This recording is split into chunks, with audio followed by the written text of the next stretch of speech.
Welcome to the Crimeycade podcast, episode number 25. I'm the Mad Conservative Crime Fighter, former Gamer of the Year, and former Gamer of the Year, former T20 champion, current Pinball Expo champion, former 1991 Nintendo Campus Challenge National Champion, Stephen Lucas, here for another episode, and boy, what a week. You know,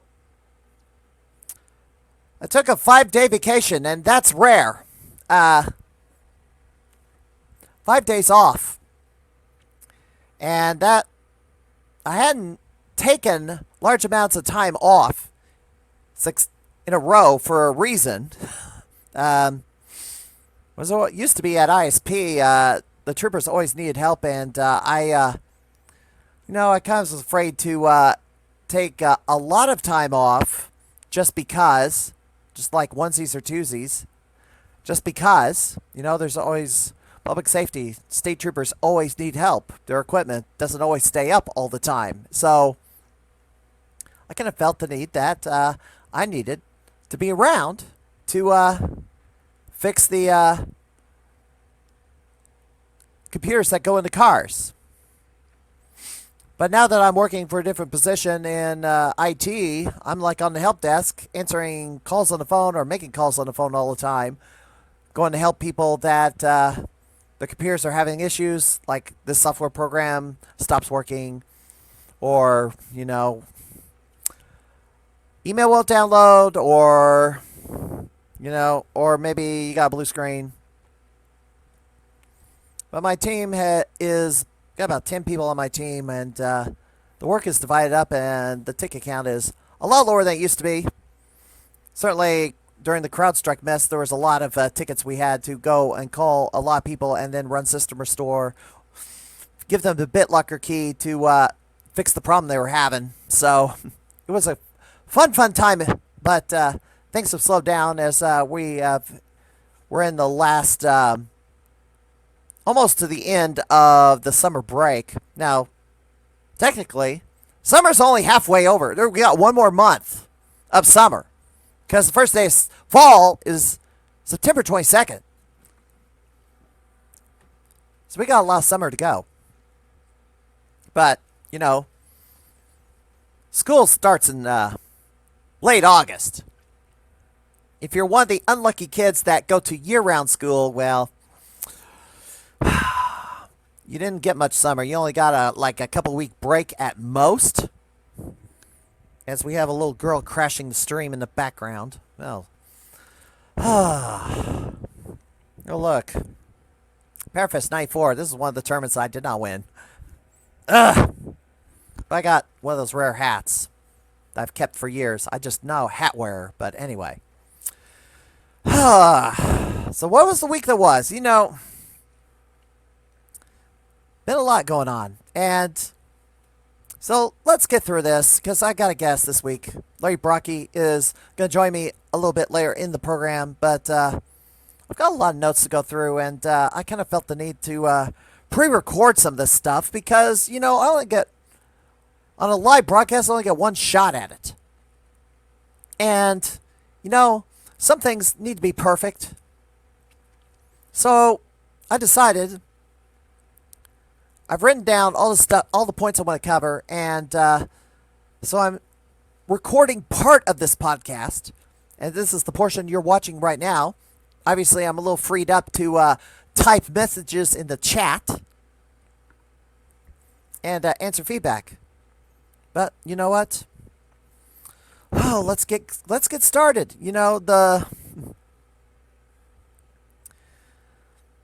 August the 6th. So this was the start of my hell week. After work, make the trek to my dad's house, and Tuesday night, it was kind of misting all the way. It was dark, and I was having to run the windshield wipers, and didn't get there until like 10 o'clock in the evening. From there, the next day, August the 7th, was my birthday, my 53rd birthday, and had my birthday dinner at Trackside. I wanted to have a nice, good, juicy steak for my birthday dinner. Usually when I go down to Mount Vernon, to my dad's house, I have pastas at Fazoli's. And that's because we don't have Fazoli's in where I live. I don't think there's any, gosh, north of St. Louis or north of the I-64 line. But so I decided, well, certainly not in Central Illinois. We don't have one.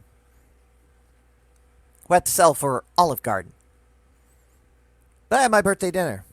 And, I did get some gamer decor for my birthday. So I'll just reach over here and show it off.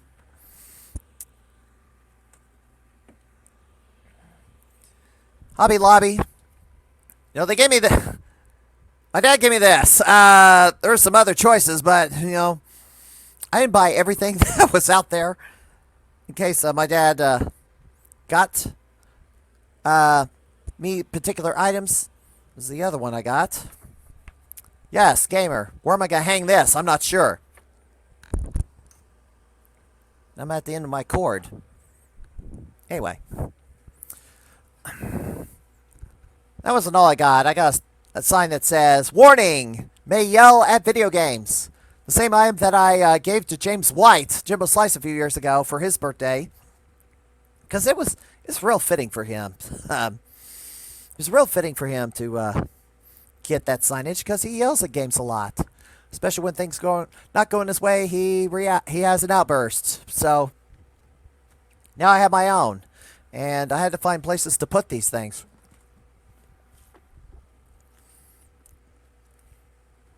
I also got a Sonic the Hedgehog alarm clock. I took that to my workplace, so I have a clock on my in my cubicle because the clocks in the building aren't well placed. Also, for some reason, they won't nail anything to a wall. You've been there almost an entire year. They won't nail anything up like a clock. Doesn't make any sense to me. What is it? The lease bars you from doing it? Weird. It's odd. Doesn't make any sense. Anyway. Got my gamer decor. There was that one birthday cake I saw online. Multiple stacks high. Each side of the cake has a different theme. One side has Donkey Kong. Another side has Frogger. Another side has Pac-Man. Another side has Tetris. Another side has Pong. I would have liked to have a cake like that, but that's a little extravagant, and that's not an easy cake to make. So I had to sell for my favorite ice cream cake from Dairy Queen, and I enjoy having a cake like that because I kind of avoid having ice cream quite often due to how much weight I'm carrying. I can't seem to lose any lately.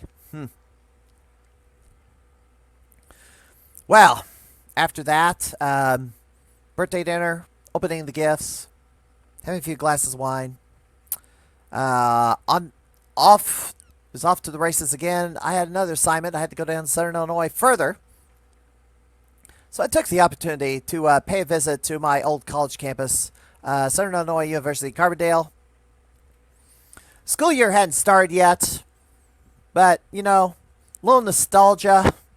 Drove out there, drove around the campus, walked through the student center. Yeah. It's a lot different than it was. Well, the basic layout of the building's the same. It's like the bookstore's still there. There used to be a McDonald's. That got replaced by something else. There's Chick-fil-A in there, but I don't know. There's a Starbucks in there. There used to be an arcade in there. Well, that's been long gone. There's the bowling alley, but there's no arcade games or pinball in there. None. That's all gone. Now they have a student center photo montage through the years, and in the 1980s there was an arcade in there. There's an arcade photo in there. So, and then there was a sign in one particular section. There's a few arcades in there.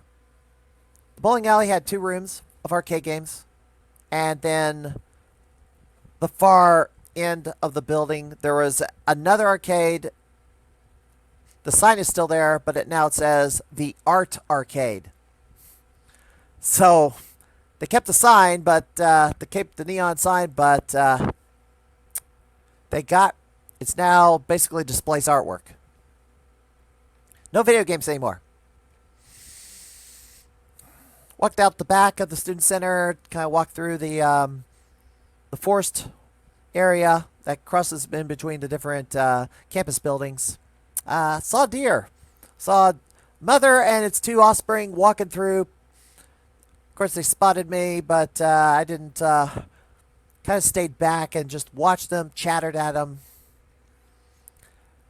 They didn't panic. They just kind of, after a while, just moseyed on their way through the forest. Walked back, took a look at the, Feiner Hall, the big old concrete monster which houses the computer lab. Well, it was closed. Couldn't see anything. Couldn't take a peek in there. Had to have stuff they had in there had undergone so many changes over the decades. I mean, it used to be that I would use go to Feiner Hall, play multi-user dungeon games,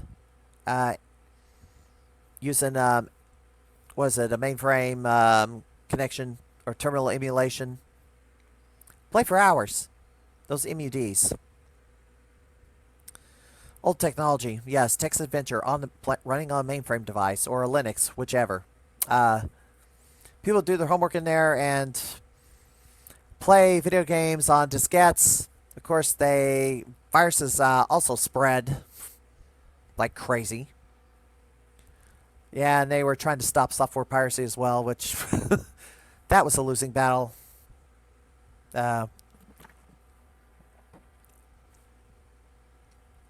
We played our video games in there. I did not take my Nintendo systems down to SIU when I went back from 1990 to 1992.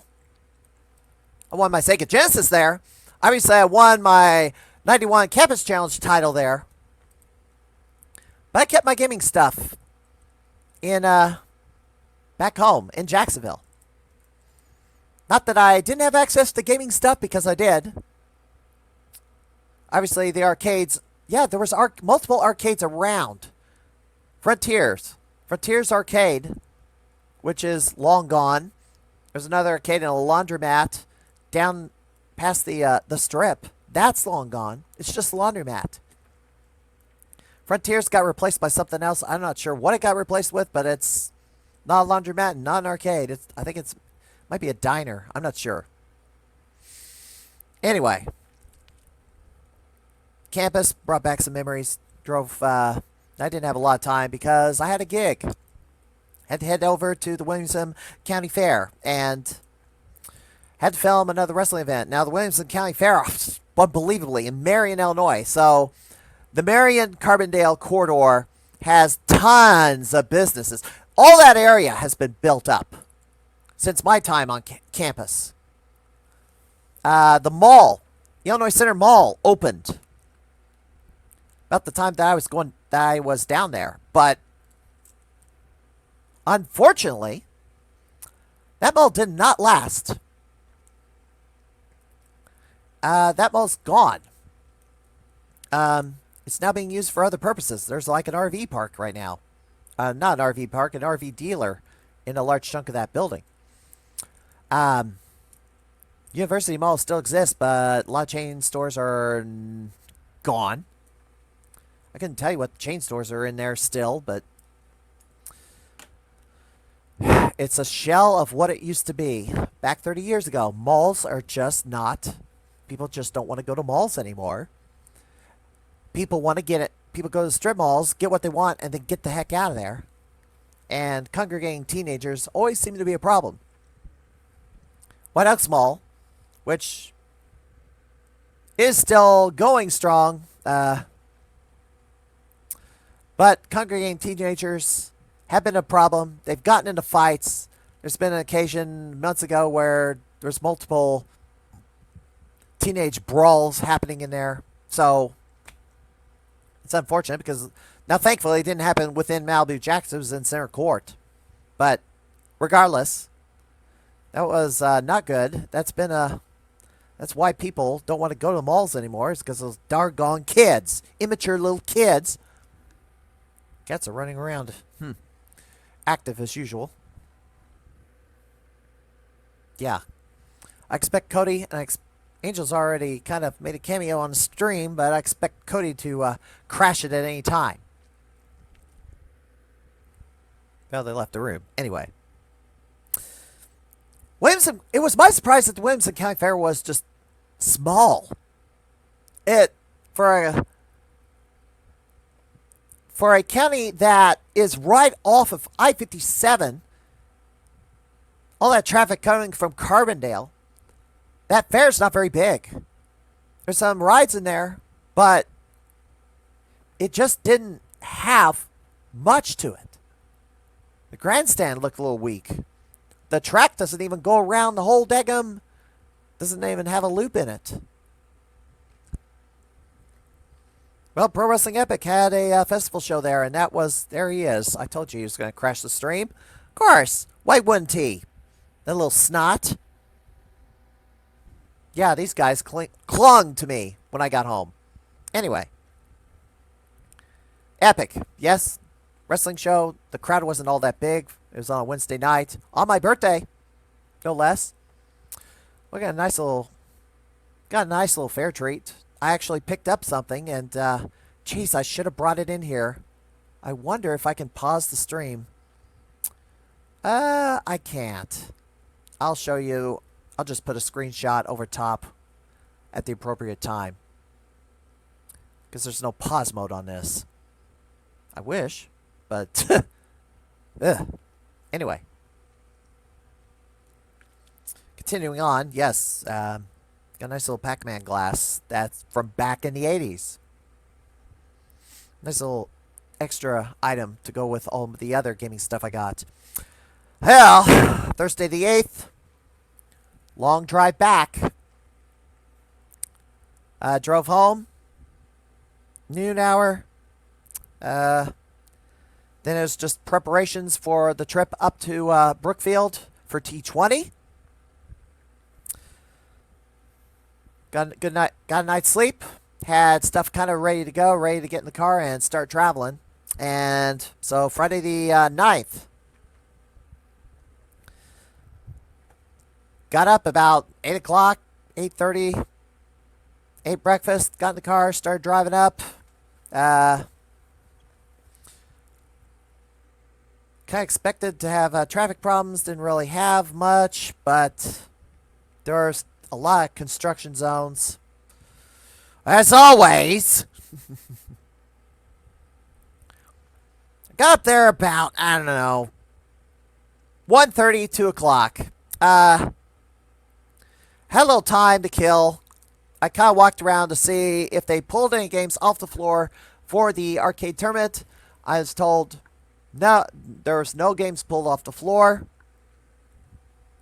I kind of halfway thought, well, maybe they pulled the game off the floor but replaced it because they were doing 2-in-1s again. Not the case. So there were no games taken off the floor. Then announced, so I went over to the Jungle Hunt to try to get one of the top 3 scores. I got 24,050. I need somebody to beat that. If somebody can put in 30 to 35,000, that would retake the lead for Goblin Ghost for Arcade Wars. And that would make Doc Mac pretty happy, because last couple of months have been just a disaster. Not good at all. And that's been, but we'll get to that later, because that'll get into our discussion about Gamer of the Year. Well, they did announce an hour delay. It was supposed to start at 3 o'clock. So now I had to go pull out the camera, and I checked CyberLit because I've been complaining about that one for a long time. The initial run that got interrupted due to a game crashed or glitch and a reboot loop. The game was working. They fixed it. Now, I was going to keep playing until I got the score, or at least got the distance into the game that I wanted. Got a few good playthroughs, but I wasn't as far into the game as I wanted. I had to play the game differently. What I've been doing before is just speed running towards the end of the level. But if I speed run to the end of the level and just hang out there for like a good 30, 45 seconds, they say that's illegal padding. That's ridiculous. That's nonsense. So I had to basically run the level slower. Not ridiculously slower, but not, let's say, speed run to the end of the level. Just take my time. And actually, it got close to netting me the same amount of points as if I just sped run to the end of the level. So, it's just, there's no reason to DQ the initial score anyway. It just wasn't. We'll get to that later.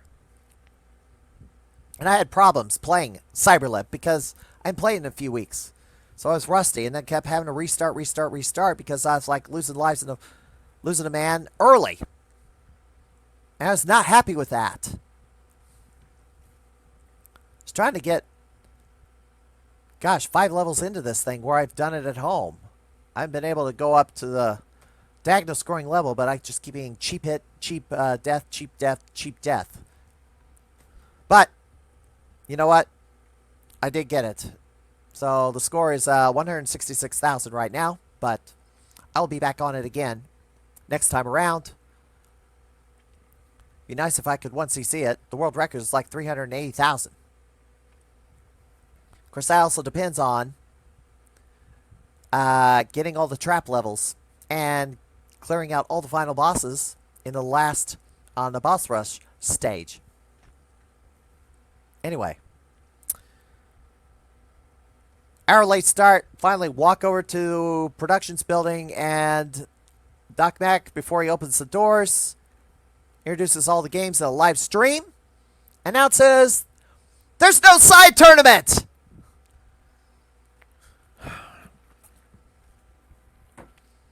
You know about the slump I was having and the promo where I cut where I couldn't get any small victories? And the Pinball Expo tie was all I had to hang my hat on. And let's see what else. Let's see. Oh, the side tournament was one of the streak I had on the side tournament. It had a streak of 3 going. And I wanted to continue that streak and make it 4. Well, no side tournament. He decided to make everybody play the main tournament and only the main tournament.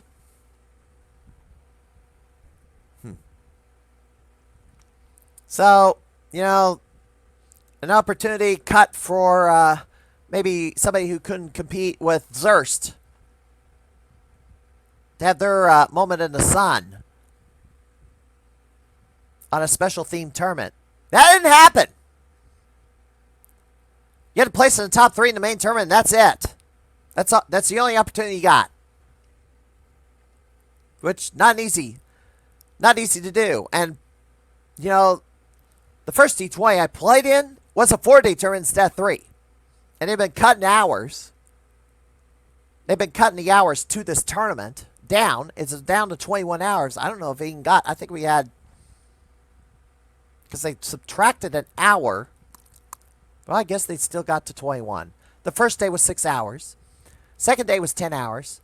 I was shocked saying, well, the tournament's time's about up because it's such and such. The sun was, it was not dark outside. It's like, it started at 10 and I said, nope, it's over. We're stopping at 8 o'clock. Really?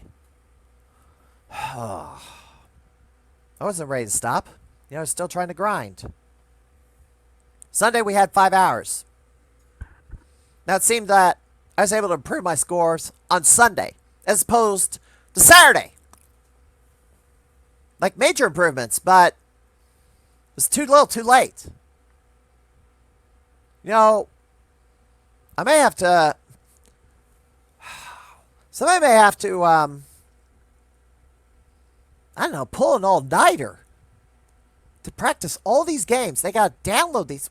It's not easy for me to do because all I got is my laptop. Not really playing games on my laptop.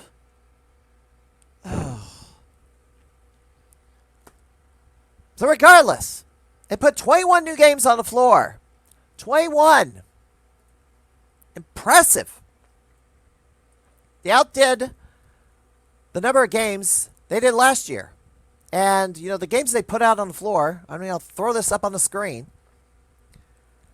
Caliber 50, Cosmo Gang the video game, or Cosmo Gang the video. Dynacare, Emergency Call Ambulance. G. Curadan, Gladiator 1984 by SNK, Hyperduel. Kitsui, Kazuna, Jidoku, Tachi. Lightbringer, also known as Dungeon Magic. Looping, best known for being on the ColecoVision. Marvel Land. Pirates, which I played before. Rad Action. Riding Fight. Sea Fighter Poseidon. Sky Kid. The biggest shocker of all, Sky Skipper. They got Sky Skipper. Was that game 1000? Well, we'll get to that in a minute. The Gladiator by IGS on the IGS hardware. So they got 3 different Gladiators now. There's the Gladiator side-scrolling beat-em-up. Thundercross 2, which I played on my stream previously. Virtua Cop, first of the 3, which that was missing for a long time. And then a vector game that apparently only 10 of these are left in the world. War of the Worlds, based on the novel, the radio play, the movie. Those are 21 new games. And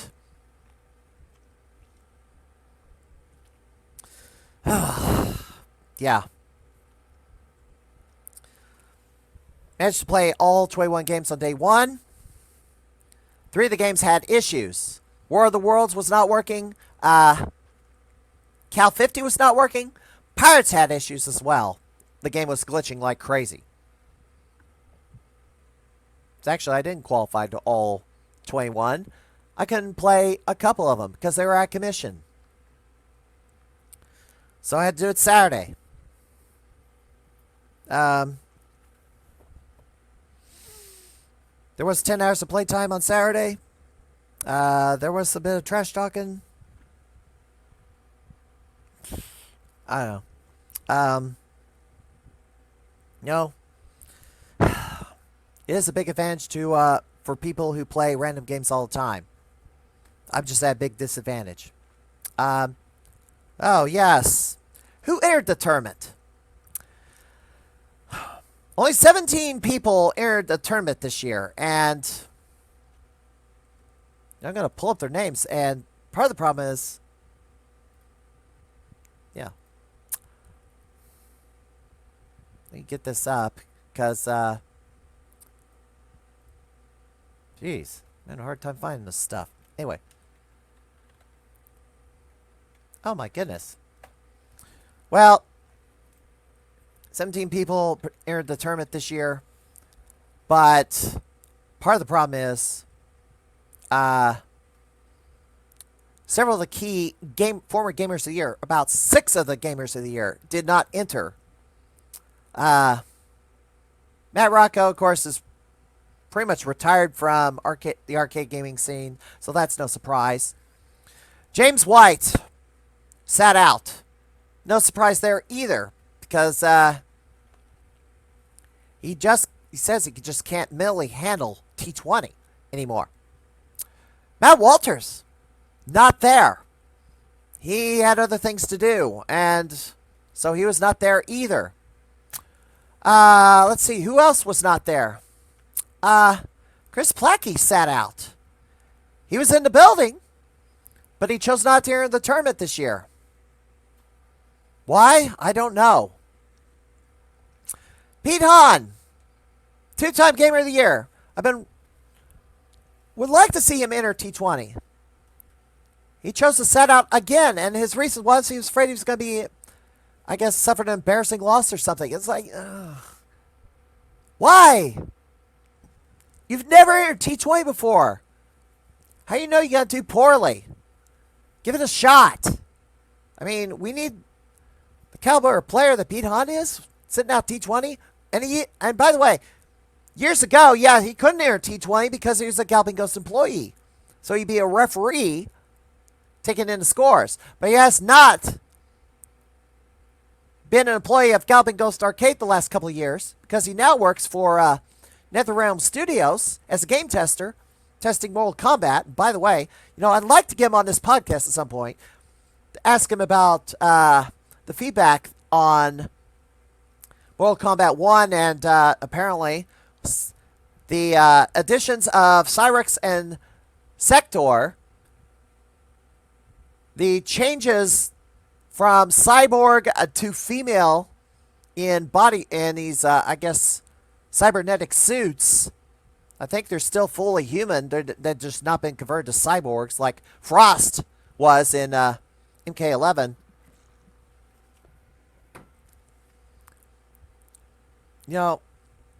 Some people didn't like the change, and I could see that. I also remember in MK11 that the Cyrexes and Sectors were on an assembly line, and there's all sorts of them being built, so they said, well, it was a gender change. Well, they're cyborgs or robots. Doesn't necessarily mean they were either. They're in their own category. Neither male nor female because they were just basically it. Not a living being. A robot, essentially. Kind of turned into an android. I'm about to have somebody crash the stream, and he did. Of course he did. This idiot right here. Yes, this attention seeker right here. The days where I had to run home, needed to run home, these goofballs wouldn't let me sleep. They're all over me. Yeah, he's whining right now. Yeah, you know that, Cody. You know that. Yeah, mug for the camera one. Why don't ya? Yeah, goofball. Mug for the camera a little bit. Yeah, there he goes. Ha ha ha. Yeah, he didn't want mug for the camera. Anyway. Sheesh, I've been talking for about 38 minutes now. And I'm not even halfway done here. Sheesh. Making Larry wait. We have to change things up a bit. I don't know. Well, let me get through this. Because maybe I'll talk about the Gamer of the Year discussion on the backside after the interview with Larry. But anyway, let's continue here because I got to keep going here. So, yes. So I left off with Pete Hahn. He's busy testing Mortal Kombat. And I guess there's going to be a Mortal Kombat 2, another Mortal Kombat 2. I don't know how they're going to number this. Not to be confused with the original Mortal Kombat 2. But Pete Hahn set out. Andrew Wasco sat out. Now he said he was unavailable. He was going to a concert or something. So he was not there. So the former Gamers of the Year that participated, Jamie Tibbetts, myself, Fred DeHart, and that's it. And the reigning champion, Zurst. So that's 1, 2, 3, 4, 5. Yeah, that's sad. The other participants, John Liming, Jacob Grimm, Eric Pearl, Claire Capello, Mossy Zagobian. By the way, I talked Mossy's to stay the entire tournament. I just basically went up to him and said, just asked him repeatedly if he was going to stay in the entire tournament because he needed to. I requested he stay in because it didn't make any sense for him to do day 1 and day 2 and then just bail out Saturday afternoon and not finish the tournament. And he finished day 1 in 3rd place. And he kind of Wow, Cody's going crazy about something. He did finish in 5th overall, which is not bad, actually. Lloyd Gwynn, Brian Westberg, Brandon Travis, Norbert Vale. Oh, that's what he's playing with. Norbert Vale in his first T20 tournament, despite being around for a very long time. Ed Palintic, Larry Brockie, who I'm going to have on in a little bit, and Tom Pepin all participated. Sunday, I finished in 8th place with Jim Patzer. Zerst won it for the 9th time. A little bigger margin than last year. Last year was down to 1. This time, the margin of victory was about 16 over Jacob Grimm. Jacob Grimm finished 2nd. Finished in the winner's circle for the first time as part of Team Canada with Eric Pearl, who finished 3rd. John Liming finished in 4th place. So, after the tournament, I found out that Billy Mitchell was at Galvin Ghost Arcade. He was going to do a run on Pac-Man, the 20th anniversary cabinets, and run to try for the perfect score. A second time, I was there when he reached it the first time around. Certain little people on the internet claimed, well, the board was not real or some ridiculous nonsense. Tried to deny he actually got a perfect game on the 2020 reunion cabinet. Well, he did a Twitch stream again this time around. Did in 1 day instead of 10 days the first time around. I spent some time on the stream on camera. Bit of a delay getting it going because they had to set the board up for 5 lives again. But Billy was there. He was there for game 1000 besides doing the perfect game, so I took the opportunity to get the last signature on this plaque. Yes, this is my trading card. This spot right here, the Billy Mitchell signature spot, had been empty for a couple of years. So we got that filled in, finally. But that was after I did this. Oh, one other thing. It looks like the Cats had a fight again. Well, after T20, Zerst got presented with the belts. Zerst didn't actually keep the belt at his house during his reign as champion. He had it held by either Jamie Tibbetts or Fred DeHart was holding on to the belt for him in case he didn't make it to the next T20. Zerst had only made, yes, Zerst had not been back at Galvin Ghost Arcade since the last T20, so his reign as Gamer of the Year was largely, he wasn't around. Zerst wasn't around. He just, but after ceremonies, after awards, after we had the group picture, Zerst handed me the belt. And held it in my hands for a little bit, and it's like, then Norbert Vale with a comment saying, oh, you'd like to have that again, wouldn't you? You miss holding that belt, don't you? Yes, I do. But I was under no illusions I was going to get it again this year. So while I was holding on to the belt, I was like, you know what?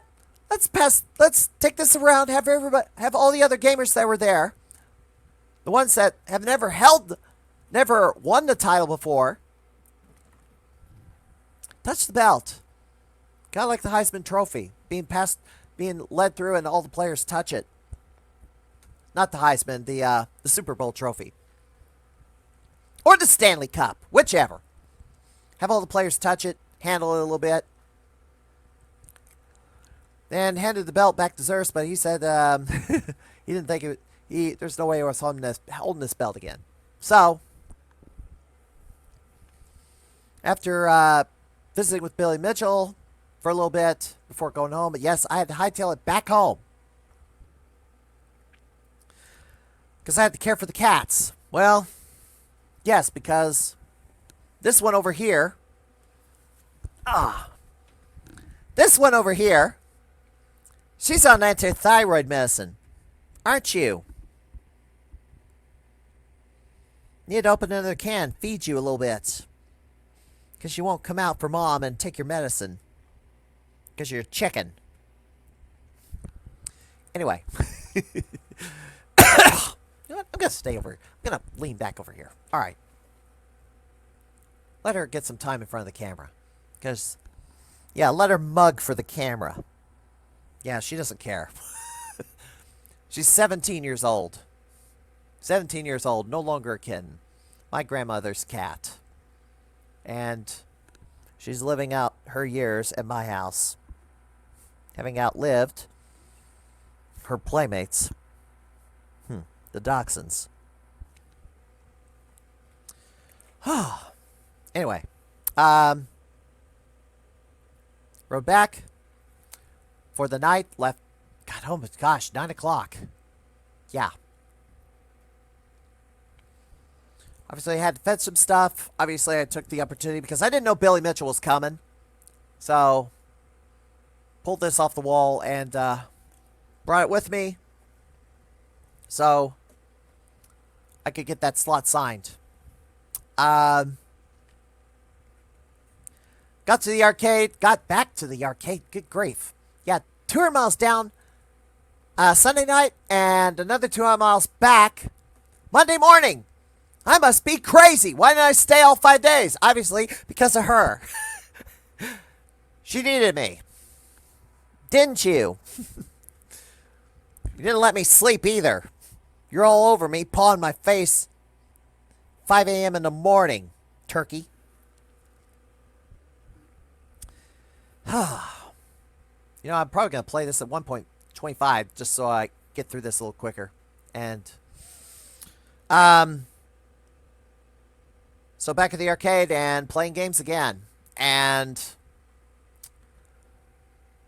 went back, gosh, tried doggone Cyberlip again. And that's when I got my, I think I got my 166.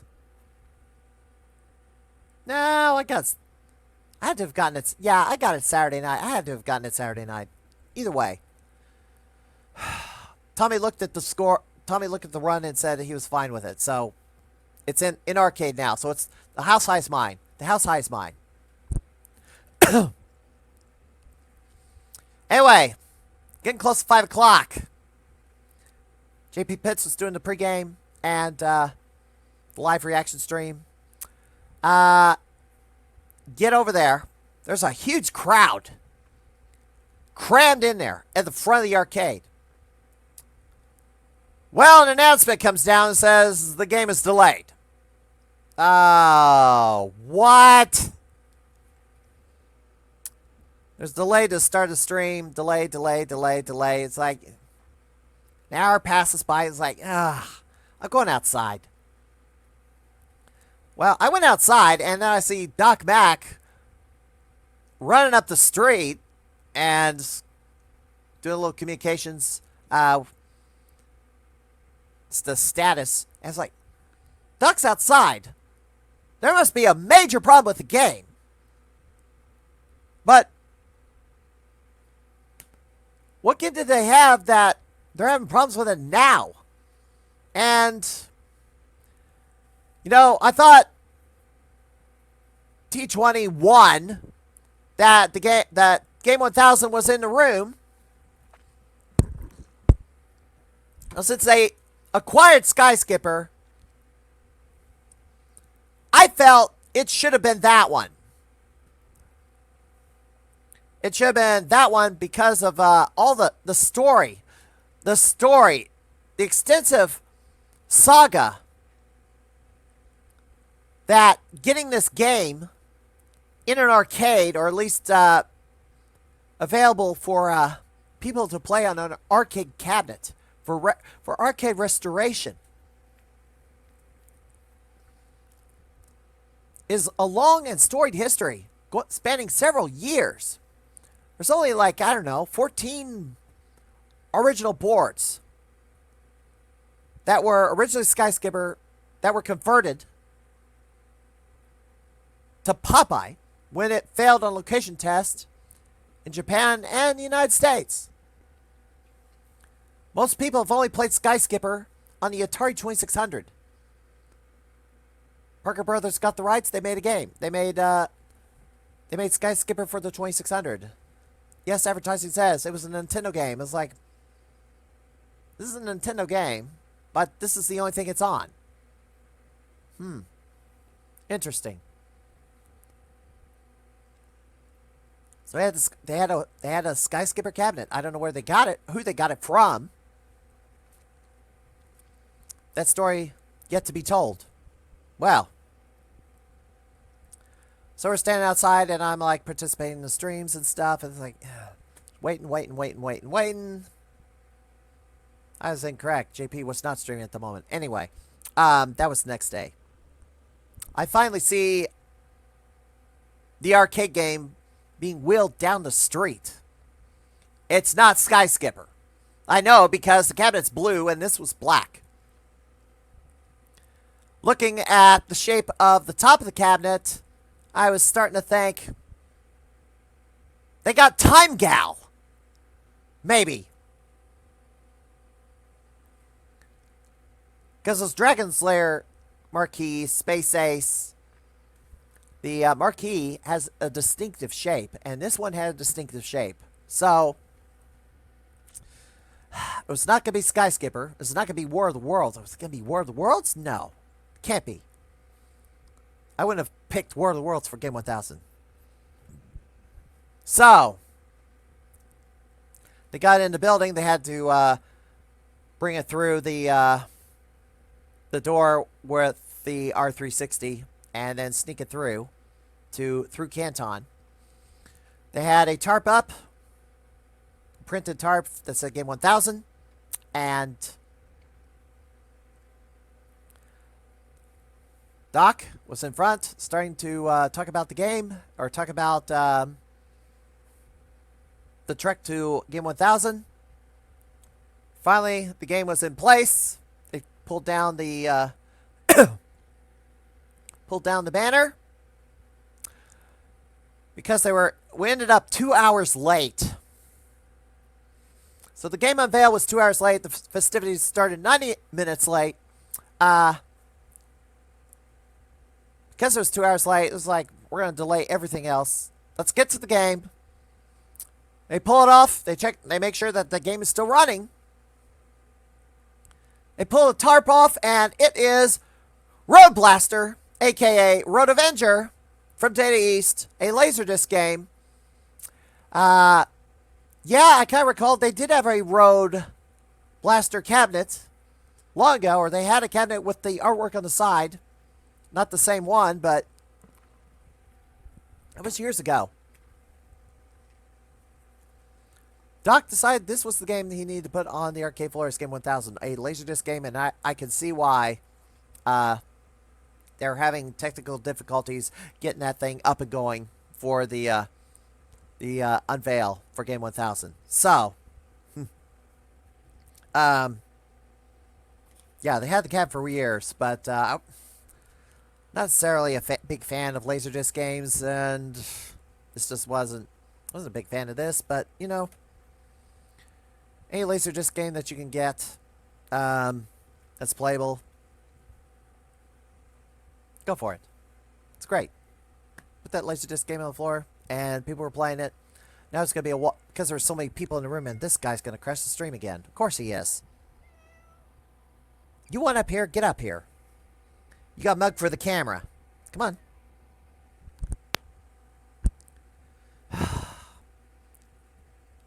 Boy, we're almost at an hour. Maybe I should reschedule Larry Brock. No, I'm not going to reschedule him. Maybe I'm going to just reorder this a little bit. I don't know. Or maybe I'm going to start an hour sooner.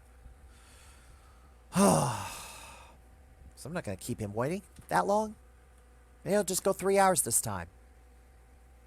Yeah, I think that's what I'm going to do. I'm going to start this an hour sooner. Anyway. Of course, you're watching it, so it's almost 9 o'clock. The time the podcast really starts. Anyway. Alright, so Game 1000 on the floor. I got a few plays in. Went out to went out to eat and came back later because everybody and their mom was in the arcade. There's just such a large crowd, including Billy Mitchell. So everybody else said, you know what? I'm not going to wait in line. Let's everybody else play this. I'm going to go. I'll come back later and give my shot. So the next day is the anniversary, and I've been kind of playing the percentages as to who should win Gamer of the Year for the year 2024, and doing prediction odds. And you know what? I thought I should know. I thought I knew who I thought should get it. Well, Duck had other ideas. Zurst won it. To the shock of everybody, and some did not like the pick. A lot of people didn't like the pick. The crowd reaction was negative. I heard some boos. And I can fully understand why, and I'm going to go through that later.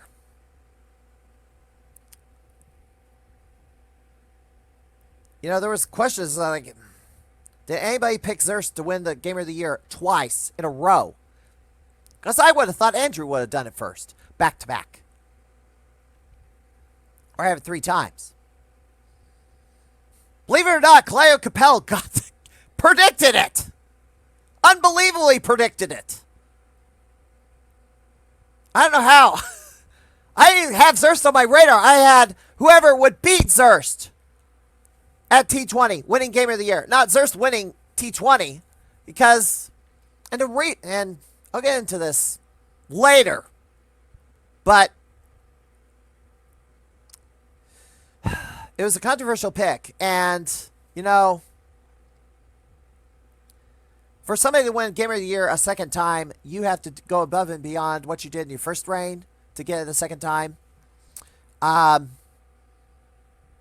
The biggest problem I have is that was set aside. That desire of going above and beyond to earn yourself a second reign with the belt was set aside in order for Zurst to have it again. And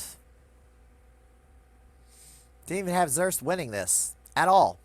And, well, I'll get through that.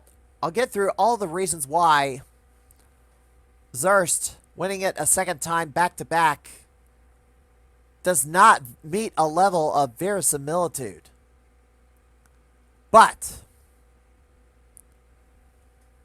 we'll get to that later in the podcast. Coming up, Larry Brock steps into the Crimeycade.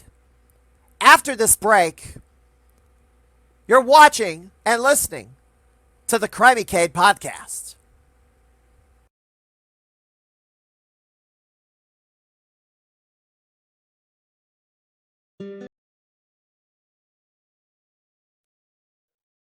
All right, welcome. Welcome back.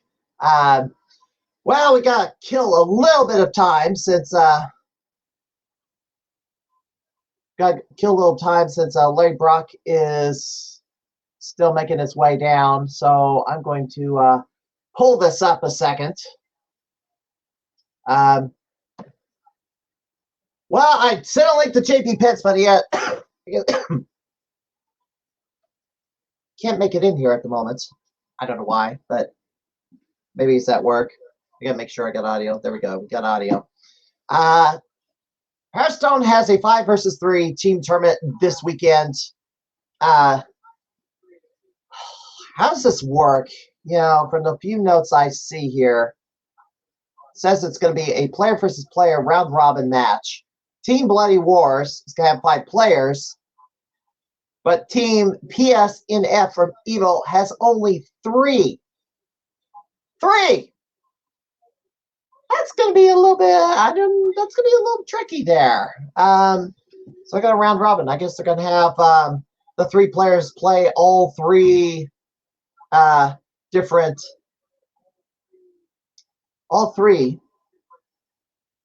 Team Evo players. So, so that's going to be interesting. You know, I thought I downloaded a certain thing and it did not come. Huh. I wonder what happened there. Oh, maybe I downloaded it on the wrong machine. Okay. Well, JP is also waiting to play the intro they made. We're going to have to go over to open the Discord and play from there. But Larry's not in yet. But this Saturday, the 24th, live on Twitch in the Bloodcast. So that'll be interesting. We'll see how good Team Bloody Wars is against these guys. So looking back at the last couple of weeks of scores, and not everything's in the system right now. I obviously got Cyberlip, finally. I finally got Ms. Pac-Man, the house high for that, after they corrected the dip switch settings. Ben Falls, during, I guess, a break from T20, pulled up 2.2 million on Donkey Kong 3. I had been playing that game for a bit, but I could only get about 300,000. Yeah. Also got the score for Castle of Dragon. The problem is I didn't figure out I got the score until the next day after I got home. Well, I sent the video to Tommy Waffles, and that score's not been put in. I hope they put it in because, you know, I was under the impression the Castle of Dragon score was over 800,000, not barely under 750. So I was kind of surprised I beat the score that Andrew had. Also pending, Chloe Gwen scored 600,000 on Legend of Kaji. They did put it in initially. They put the card up, but then they pulled it. And the reason why they pulled it is because there was a question about how the points were gotten, because a later run, KG ran up 6 million on it. 6 million. He found a little tech to for a safe spot to I guess dodge enemy fire. Not, let's say, the character that blows a fireball in your face, but dodging all those shrunken that's being tossed at you. But the 600K run was done before finding that little technique. Now, I'd like to watch the video and see if disqualifying the run was the right move. But I don't know. Also of note, Ben Stoner raced the house high further on Iron Man Off-Road. This is the track pack. I don't know what the scoring is for this, but, you know, that was drawn in a hardcore match, and I didn't know how to do the scoring on it.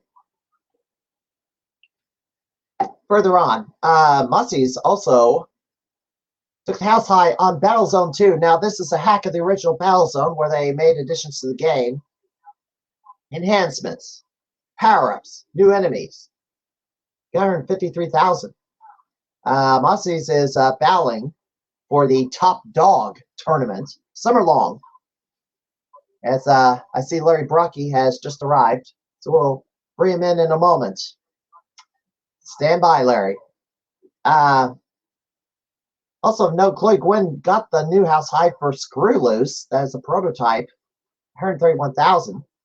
Musty Sagopian ran up 3.6 million on Gun Nail. That, however, is not the highest score because Eric Pearl ran up 8 million. The only problem was there was an interruption in the videotape due to a battery running out. So there's about a half minute of footage missing because of a battery change. So they may air the score up to the point of the battery dying, but not the entire run. Unfortunate, but I guess that's the standard they want to do. KG also did a speed run of Samurai Showdown, got it under the 6-minute mark. Impressive. Now, all the T20 scores. These are all the highs for T20. Yes. And Larry is taking a good hard look at these. He should. He might have to play. He was in the tournament, and we'll ask him about it in a bit. I made a discovery before he came on air. So how many house highs in T20 did Zerst get in 2023 versus 2024? Here you can see Zerst got 5 of the scores in the 2024 T20. How many did he get in 2023? 9. So he got fewer tournament highs this time around versus last year. So that's another thing to kind of note here. Now, Pearl and Liming, on the other hand, they got 5 scores each, which is actually better than their 2023 performance. Liming had 3 house highs, even though he finished like 1 point behind Zerst. They actually got more house highs and finished 4th, but got 5 house highs this year, which is better than last year. Isn't that interesting? And Pearl only got a single house high last year, but he got 5 this time. Yeah, no, the argument about outdoing your performance the previous year, this is another argument against that. Looking at this, Jacob Grimm, he finished 2nd, but he only got 3 house highs. Musty's got a couple, and Claudio got 1, which wasn't too bad. Let's see, next. Yeah, and here's the chase for tokens. After all the T20 scores went in, James White, well, he didn't participate, but his token count got over 9,100. Andrew didn't participate either, but his token count went up. Tibbetts and myself did participate. I'm closing in on 7,000. My next visit up at Galvin Ghost, maybe I'll get over that 7,000 mark in tokens. Mossy's participated, of course, and he raised his token count. But everybody after him sat up. Well, no, Fred DeHart was in there, so he got some tokens out of this. But, yes. And the season is on. The new season is on. Full screen layout. There we go. Oh, that's it? I thought it'd grow a little bit. Yeah, so after T20 and the season began, Andrew is still, maybe if he played T20, he'd be closer to that 200 number of high scores, but he still hasn't gotten there. And scores are getting taken from him, and obviously we know that a little bit ago. But Liming moved up the spot. Mossy's moved up the spot. Eric Pearl moved up. 7th place, that's his highest rank. John Liming, that's his highest rank. And Zerst is back in 9th. You can see the rest of the top 20 right there. Yeah, and here it is. This was the Gamer of the Year odds, and I had Patzer at 35% chance of winning it, but that didn't happen. Someone else, 5%. Thirst wins it. And, well, I do have a segment to follow after my interview with Larry Brockie, so let's bring him in right now. Welcome to the podcast. Hey, Steven. Wow. What a week that was. Yeah, no kidding. Throw this back. So how are you doing? I mean, the last time we saw you, well, actually, I saw you at T20, but the last time you were on the podcast, you were doing it from a hospital bed. Yeah, to be honest, it's either I have completely forgotten that the podcast was that day, or I thought I'd be out of the hospital at that time. But I try any chance I get, and I forgot my phone charger, and crap really hit the fan. That is a first, though. I've never had a guest on that was live from the hospital. I just wonder how the doctors reacted to that. They didn't have much reaction, like usual. They probably didn't know. They probably didn't know what happened. But I'm finally at home and I'm feeling great. Not in pain anymore. I'm very excited to be here. So what happened? So my hips from birth, they're most people have their hips pointed straight, so they can walk normally, walk straight with their feet pointing in front. Mine was turned outward, so my feet kind of angled in a really weirdly. So whenever I walk or run, it would pretty much hurt in the long term, and it would also prevent me from doing certain exercises. This is why I have put on all this weight. But yeah, I finally had surgeries starting from last year that would put rods into my legs and would correct my hips in the right directions. My right leg is completely fine now, is functioning as it should. My left one had a little bit of a mistake from December, and I had to get another surgery to actually correct it.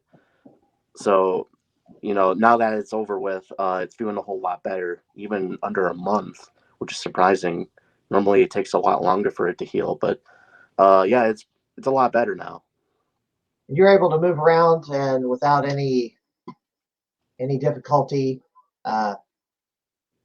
Yeah, no, I don't have too much difficulty anymore. I used to be on crutches, then I switched to cane, and then I realized I can just walk without it. Wow. So they had to turn the hip. Yeah, so they had to put a rod into it, and then they would use a wire, I believe. They would like twist my hip to be in the right direction. Then from there it would just heal like that. Wow. Oh. Yeah, I don't wish that on anybody. Now you're still a youngster, so the younger folks have a easier time healing from injuries than us older folks. Yeah, no kidding. Thank gosh this all started when I'm still young. Probably would have been a lot worse if I was older.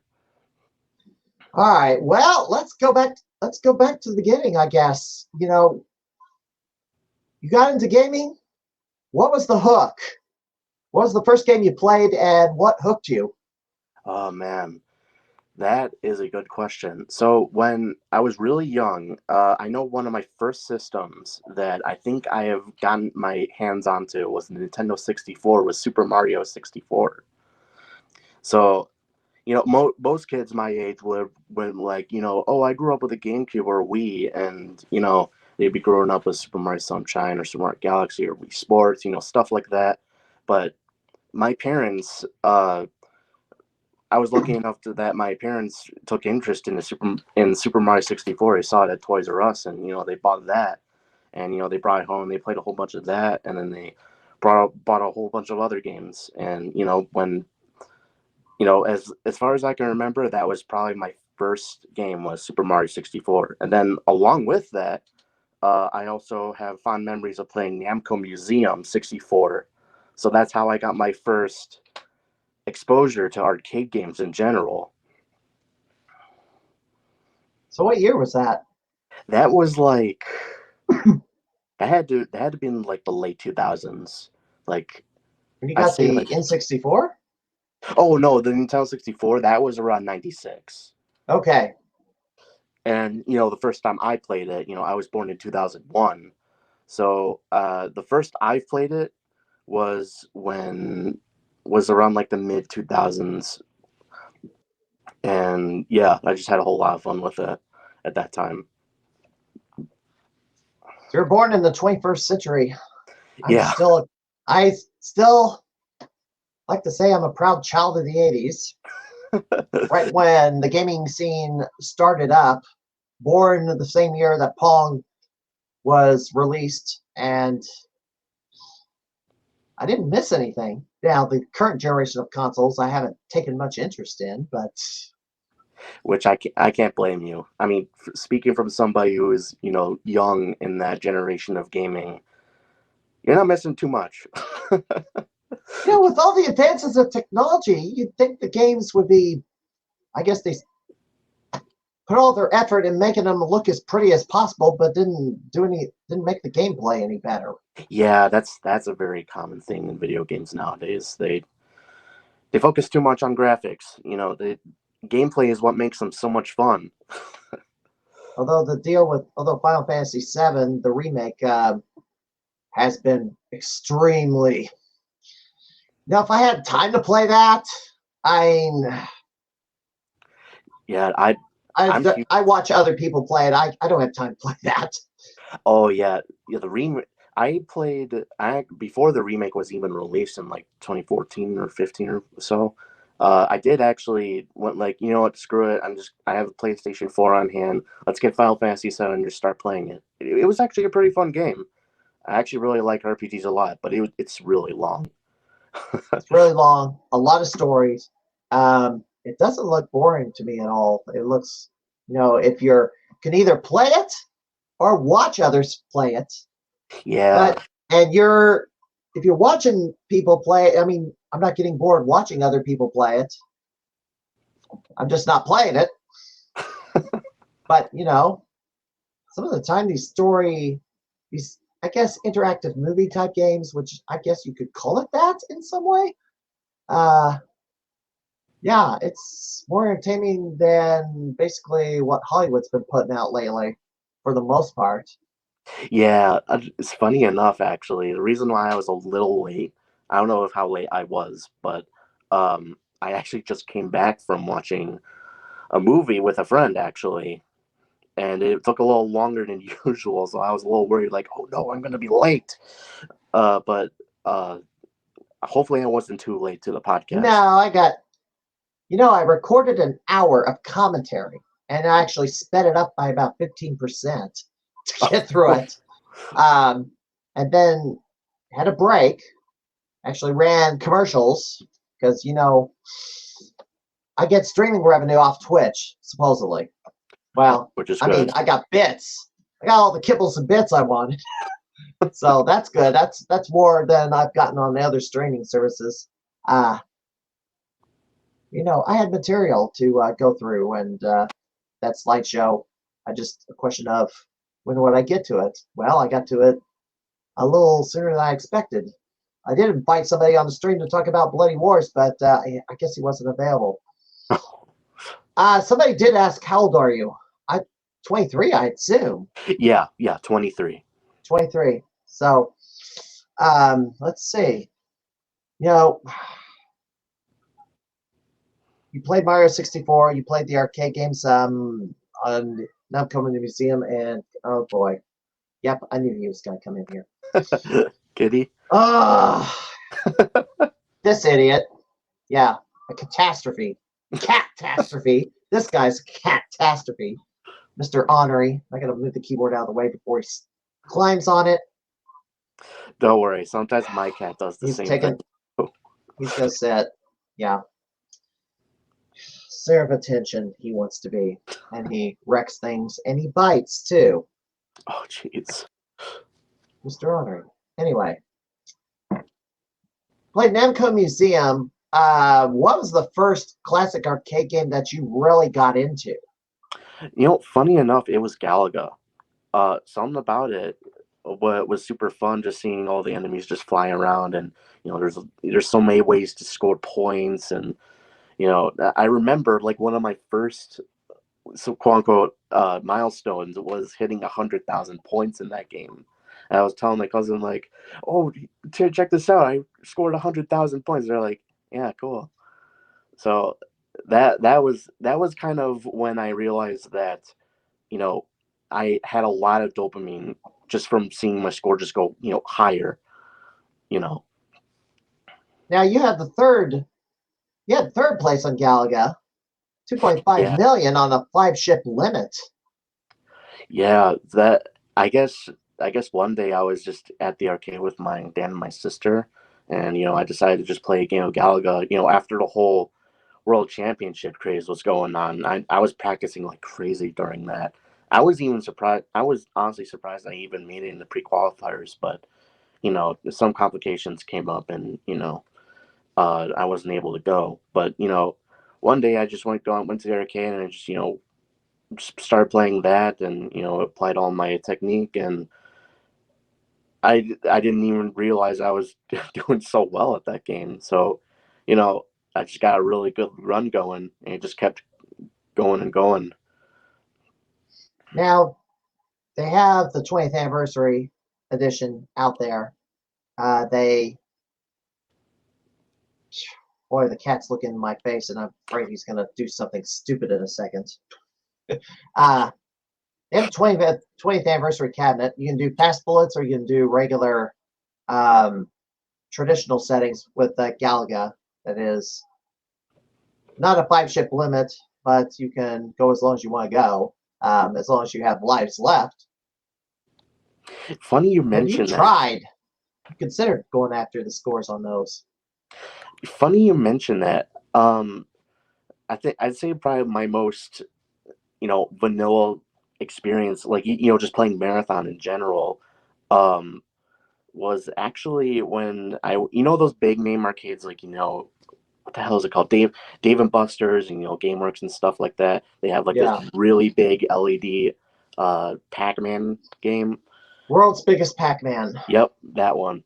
And they had Galaga on there, and I was actually able to max out the score on that one, and I had like a row of lives. Yeah, it doesn't roll over at 1 million, Yeah. which is interesting. I kind of found that out when the Galaga King, Steve Krogman, did a run on Galaga and he hit the maximum and it didn't roll. Yeah. Kind of strange, but Yeah, I guess and they wanted people to move. I guess they wanted to move people. Want to get the next player on that thing. oh jeez, I was lucky that not many people wanted to get on the machine. It was pretty late that night.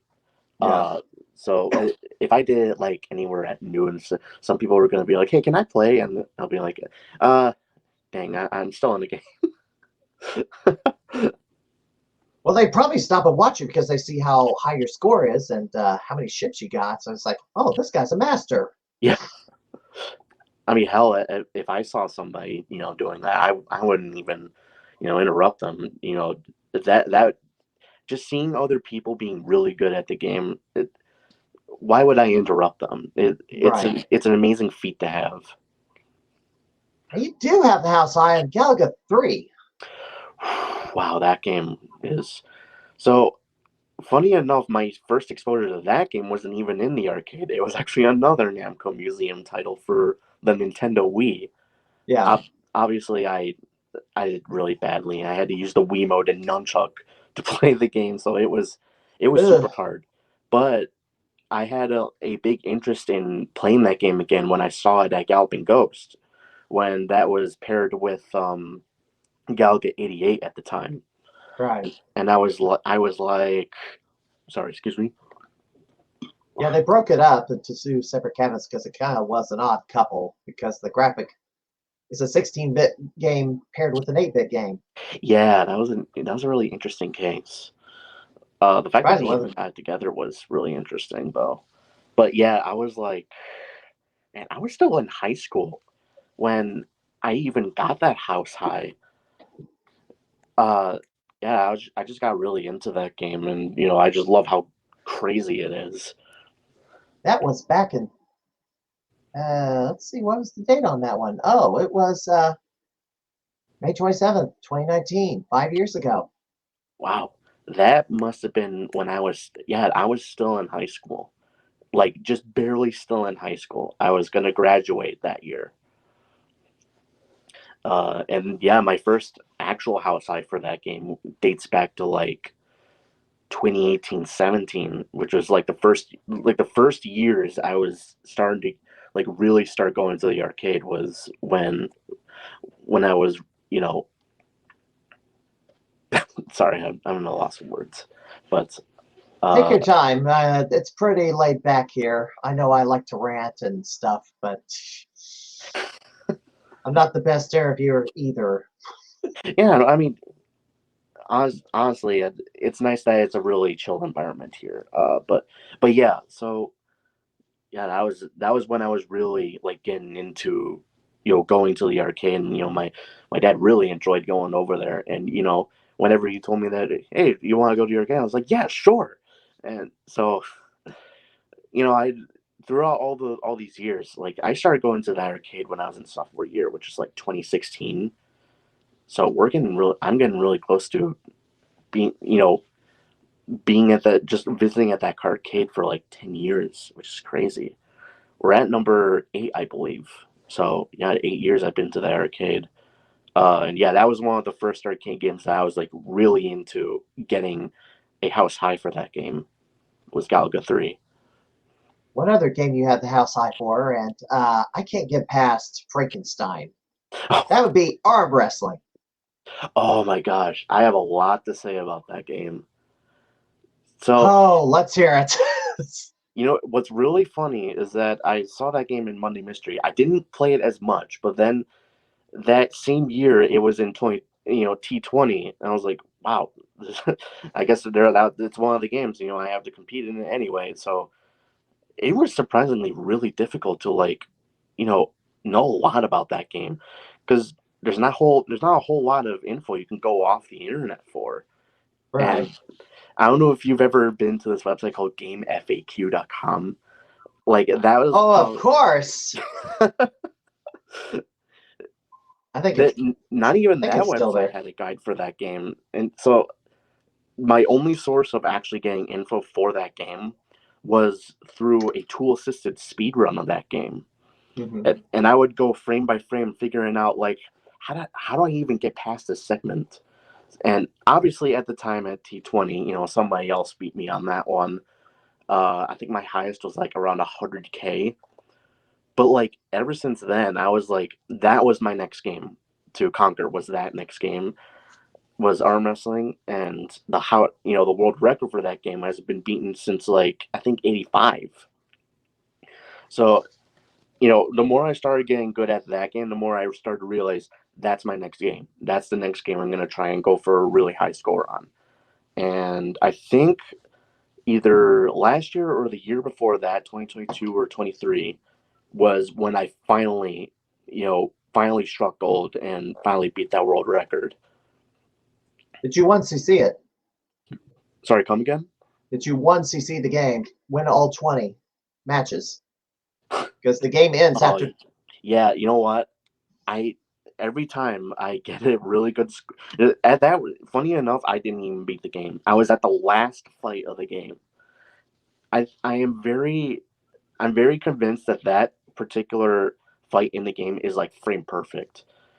I'd get really close. So like that opponent Kabuchi, uh Kabuki? Yeah. yeah, Kabuki, A uh sumo. yeah, the sumo. So like in like the second loop and onwards, he's very luck dependent. Ugh. So yeah, so like you have to like keep fighting him, and then you have to get really lucky to even like be able to, because he has an attack where you have to like wait until he like does like a charge up attack, and then once he is at like the very apex of it, you would have to like attack to like actually progress into the fight. It's either he does that attack, or he does another attack where he counterattacks, and you'd be able to counter it obviously, but you won't be able to progress. You only get Right. bonus points. So, and at the very end yeah, you had to get really lucky to get the attack you want so that you can actually progress. But at that fight, like when you're at the last loop of the game and he's the final opponent, his counterattack is frame perfect. I tried a couple of times even with continues, and yeah, I'm pretty much convinced that he's impossible to beat. You got 803,000. Now, there's been people that claim they can, once you see the game, well, step up and put in a score and record it. All I can say. Yeah, I get so frustrated. I get so frustrated at that game because it wasn't even Kabuki that held me back. It was Alice in Ape the Third was Yeah. like the huge obstacle, because when later on, when you get to like the second or like the third or fourth loop of that, the timing is super strict. Yeah.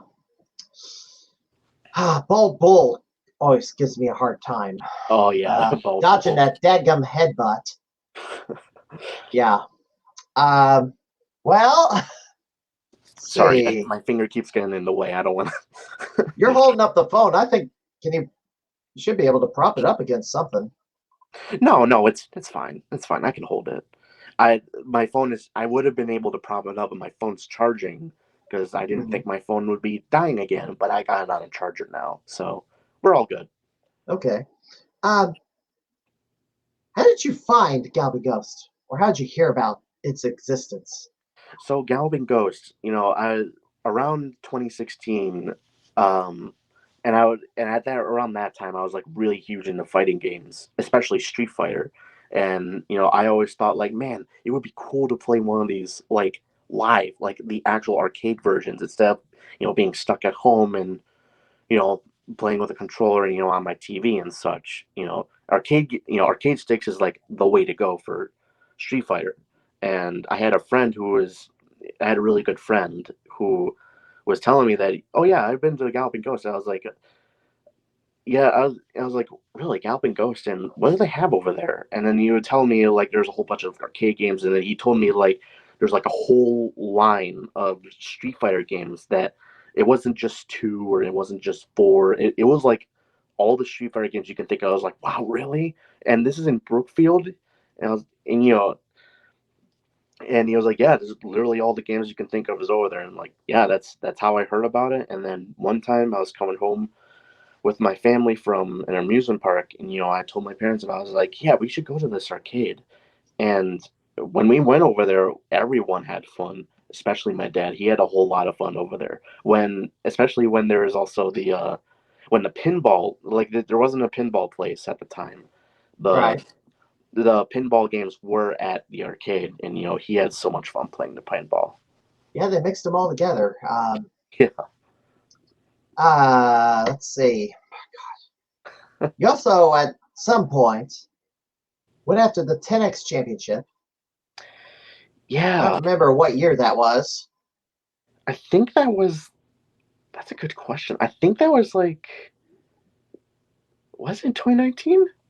Man, I don't even It might have been. It Yeah, might have been. I probably. know I know there was all this chatter about there's people really fighting for the 10X. And it's like they're streaming. They used to stream the game, the Money Mystery game, a lot longer, like way into the night, Yeah, I remember maybe that. up until closing. And we periodically would check the stream, and when you were like in contention for the belt, where you couldn't be there when they unveiled it, you had to go in a little later. And we're watching to see if you made it in to challenge the score, and then we were just watching it on Twitch and rooting for you to win that week, whenever it was, because they were at the time. Whoever got the top score got a point. Whoever got the first to 10 got the belt. Yeah, I don't even remember why I even decided to go for it, but I guess I heard that I could get a belt from it, and yeah, just by competing, right when the game is just revealed, and when not a whole lot of people even know about it anyway. So I guess I just went for it, and just I turned out that I was doing really well. Like I would like towards like the afternoon, or maybe like right when noon hits, I would be looking at the game. I would be like, okay, so this is the game I gotta compete for, and then I would look, I would look Well, online. they didn't reveal it at noon. They revealed it at about 5 o'clock, 6 Oh, did o'clock. they? Huh. Yes, I thought they'd do it like it's right. always very rarely do they unveil it earlier, and if they do that, it's usually because it's a holiday weekend or a holiday. Oh, Something okay. special is going on. But they do the live stream at 5. They have all the regular all the people that are in attendance take turns at it. Doc would then sign up, but the stream would still run. And yes, we do a wait and see. Yeah, periodically check throughout the night if the stream's still running and then who's playing it. Now sometimes they cut off the stream early because no one was playing it for hours. Yeah. I would have liked to have gotten a ring with the belt, but the problem is I live 200 miles away. Oh yeah, and I work. I'm not local. So my grand disappointment was, the best chance I had to win it was basically they had 3 games and the points counted, even though it wasn't on Monday. So I played all 3, took the high. Well, Andrew, who's the defending champion, decided to kind of speed run the 10X and got it done within 11 weeks, which isn't good because, I couldn't be up there every Monday. So let's say, I don't know, every 2 or 3 weeks, I'd get up there, put a score in, get a little closer. But it was not to be. I got 15 points for that season, but yeah, Andrew was just speed running it. And I told him, I noticed how fast he was doing, and I told him, you have something to play for that you haven't gotten, and it's the record for the fastest season. So once he got that information for me, he made it happen. Yeah. Yeah, for me, even just trying to get to that, get into the arcade every Monday, that was a lot. I mean, to be honest, I was really surprised that I even had the belt. But obviously I had to give it up, for other people because there's more seasons, and I had to keep going if I wanted, keep the belt, and that's when it kind of got a little bit in the way because I live probably a good 40 minutes from Brookfield, so and I didn't want to bother my parents, to drive me down there, every Monday, Right. come on, let's go, we gotta go, when I was actually, I had a chance to get the bell, I was telling them like, yeah, you don't mind if you drive me to the arcade, can you? But that did eventually I did feel bad, and I didn't, want to bother them every time. So, that's when when I got the belt, and whenever I could, I had to, return it, and yeah. I mean, eventually you got licensed and you could drive down without. I mean, yeah. I'll get to that at some point. I'll get there. You also had the hardcore title, probably a few times, right? Actually, no, I did not have the hardcore title. You never won the hardcore title even once. Nope, not even once. So the 10X was the only title you held. Yeah, the 10X was probably the only time I got the belt for. So, but yeah, we're going to have to change that. We're going to have to change that because the hardcore belt is the first obtainable title for everybody. So I don't know. The next time you're at the arcade, we got to find out who the hardcore champion is and have you challenge him. that'd be a lot of fun to try out. So gosh, after the 10X, 2020, gosh, COVID hit. Oh yeah. We were talking about that briefly last time, and then and then I disconnected. But I did want to talk about more about that. Speaking of. I just watched I bought a Blu-ray disc called Token Taverns, and which is a documentary on arcades and bars. And the start of documentaries like February 2020. Well, where it was going, and it's like, and then find out the hardships that the barcade or beercade owners were having, and it's like, yeah, I'm gonna get to that subject next week probably. But it's another reminder as to how ridiculous the government response was to the virus. They actually did far more harm than good, and all the safety precautions didn't have any effect on the spread of the virus whatsoever. 4 years later, yeah, they like gaslighted anybody who questioned it, censored anybody who questioned it. And in the end, we were right all along, and it pisses me off. Yeah. I have to rant again. No, it's fine. I mean, hell, I do remember how I was talking about, stuff, GameWorks and, Dave & Buster's and such before. So there were, like, near Schaumburg, there used to be a GameWorks, and, whenever I got the chance, I was, like I said, I was really into fighting games, and, I would always come down to, GameWorks, because that was the nearest, place to, do anything esports or, fighting games and, MOBAs and, stuff like that. And then COVID hit, place closed down, and then, when we were finally able to, leave our houses for the first time and, actually go out, I was like, wait, where's GameWorks? And then Yeah, they it went out of realized, business. yeah, they ran out of business. There's only one left. I think there is another one, but like there's only one left, and it's only in like a particular spot in the country, which is too far. I thought they were all gone. Yeah, no, there's only very few of them left, and they're in like select locations in the Okay, U.S. because when that went away, level 257 showed up. I don't know if in Yeah, the same building, but close. yeah, that was another arcade that, I mean, technically it's still there today. It's known as the Eternum. It used to be called Level 257, and then they switched over to Pac-Man Entertainment, and then, I guess they ditched the Pac-Man name altogether, and they just, went under their own name. Yeah, I haven't been back over there to look at it since it was 257. But then again, I don't make my way to Schaumburg. The only time I make my way to Schaumburg now is for the Pinball Expo. Oh yeah, I forgot about that. Here's the other. I might as well ask about this now. Doc Mac's been frustrated lately about the lack of participation in tournaments. Now, you did T20. I did T20. 6 former Gamers of the Year did not do T20. And only 4 Gamers of the Year did T20. But the Pinball Expo, Oh yeah. how many Gamers of the Year did Pinball Expo? Well, I can count it on one hand.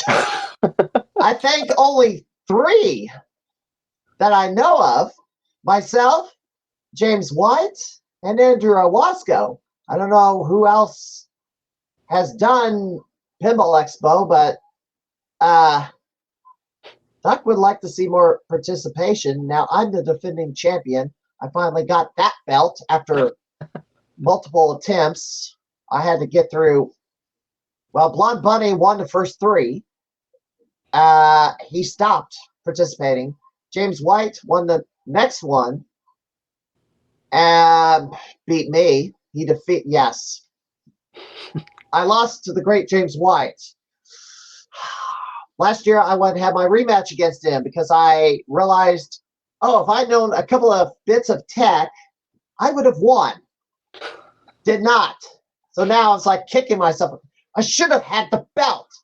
So last year, he sat out Pinball Expo. So is me, Andrew, Brian Weisenberg, and KG, Chloe Gwen, battling it out for the Pinball Expo title. Now,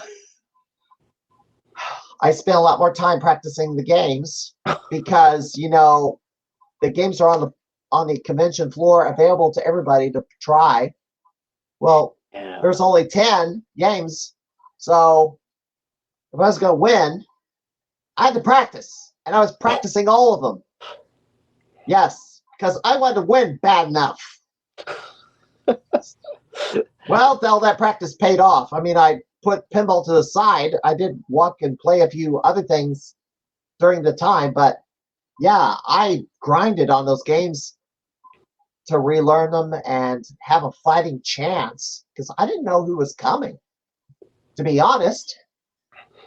So the question for you is, are you going to do the Pinball Expo this year? So I've only actually been to the Pinball Expo once, actually, and because it's an expo, it's a place to walk around and see what's available. I've seen some really cool pinball machines over there, but most likely not because I'm not sure when it's going to come back or where it's going to come, but I know last time I've been to the Pinball Expo, it was a little farther than usual. Well, hang on, because I got the graphic. Here it is at the stage. This is a milestone. This is going to be the biggest pinball expo ever. Wow. It's going to probably far surpass the 30th, which was the last milestone. That was the first time I attended the pinball expo was the year 30. Wow. The convention's bigger. I mean, yes, year 31 it contracted quite a bit, but it slowly, and I'm about to be rejoined by my nemesis here. Yeah, and he's whining again because he wants me off the computer and catering to him, this goofball. But yes, they expanded it another day to give more time for people to tour the pinball factories, and I guess there's three of them now to go to: Stern, Jersey Jack, and I think American Pinball. But they also added the Video Game Summit. So interesting. Yes. So I'm going back up there. I gotta buy my daggum pass soon because although I think if you buy the 3-day pass, you can only don't get the it does pre-order. I don't think they do online pre-orders. It's the whole week package, but because I have to cater to one little girl who's not in the shot right now, and this goofball on my lap is licking my legs. Good grief. I can only go for 3 days. I would have liked to go to the pinball factory again, but I'm caring for cats. I can't take them over to my mom's house to be cared for while I'm gone. So, until one of them passes away, but the older one, because she's 17. No, you just bit me. What are you doing, little boy? Anyway, yes. So I'm going to go up there at the Pinball Expo. I'm going to have my title on my shoulder or around my waist. I'm going to cut promos up there on the convention floor. I'm going to see if I can convince a few people to challenge me for the belt. And we'll see if we have the biggest GGA Pinball Expo title defense ever. Because Doc would love to have more participation than just 4 or 5 people. Yeah. And, there's a lot of people who have not held the other belts. This is another entry point. Get that elusive belt. A Galloping Ghost belt around your waist gets Doc's attention, but he likes to see more players. He likes to see some more participation. So it's an open question as to whether it happens. That's the other thing. Depending on Rob Burke.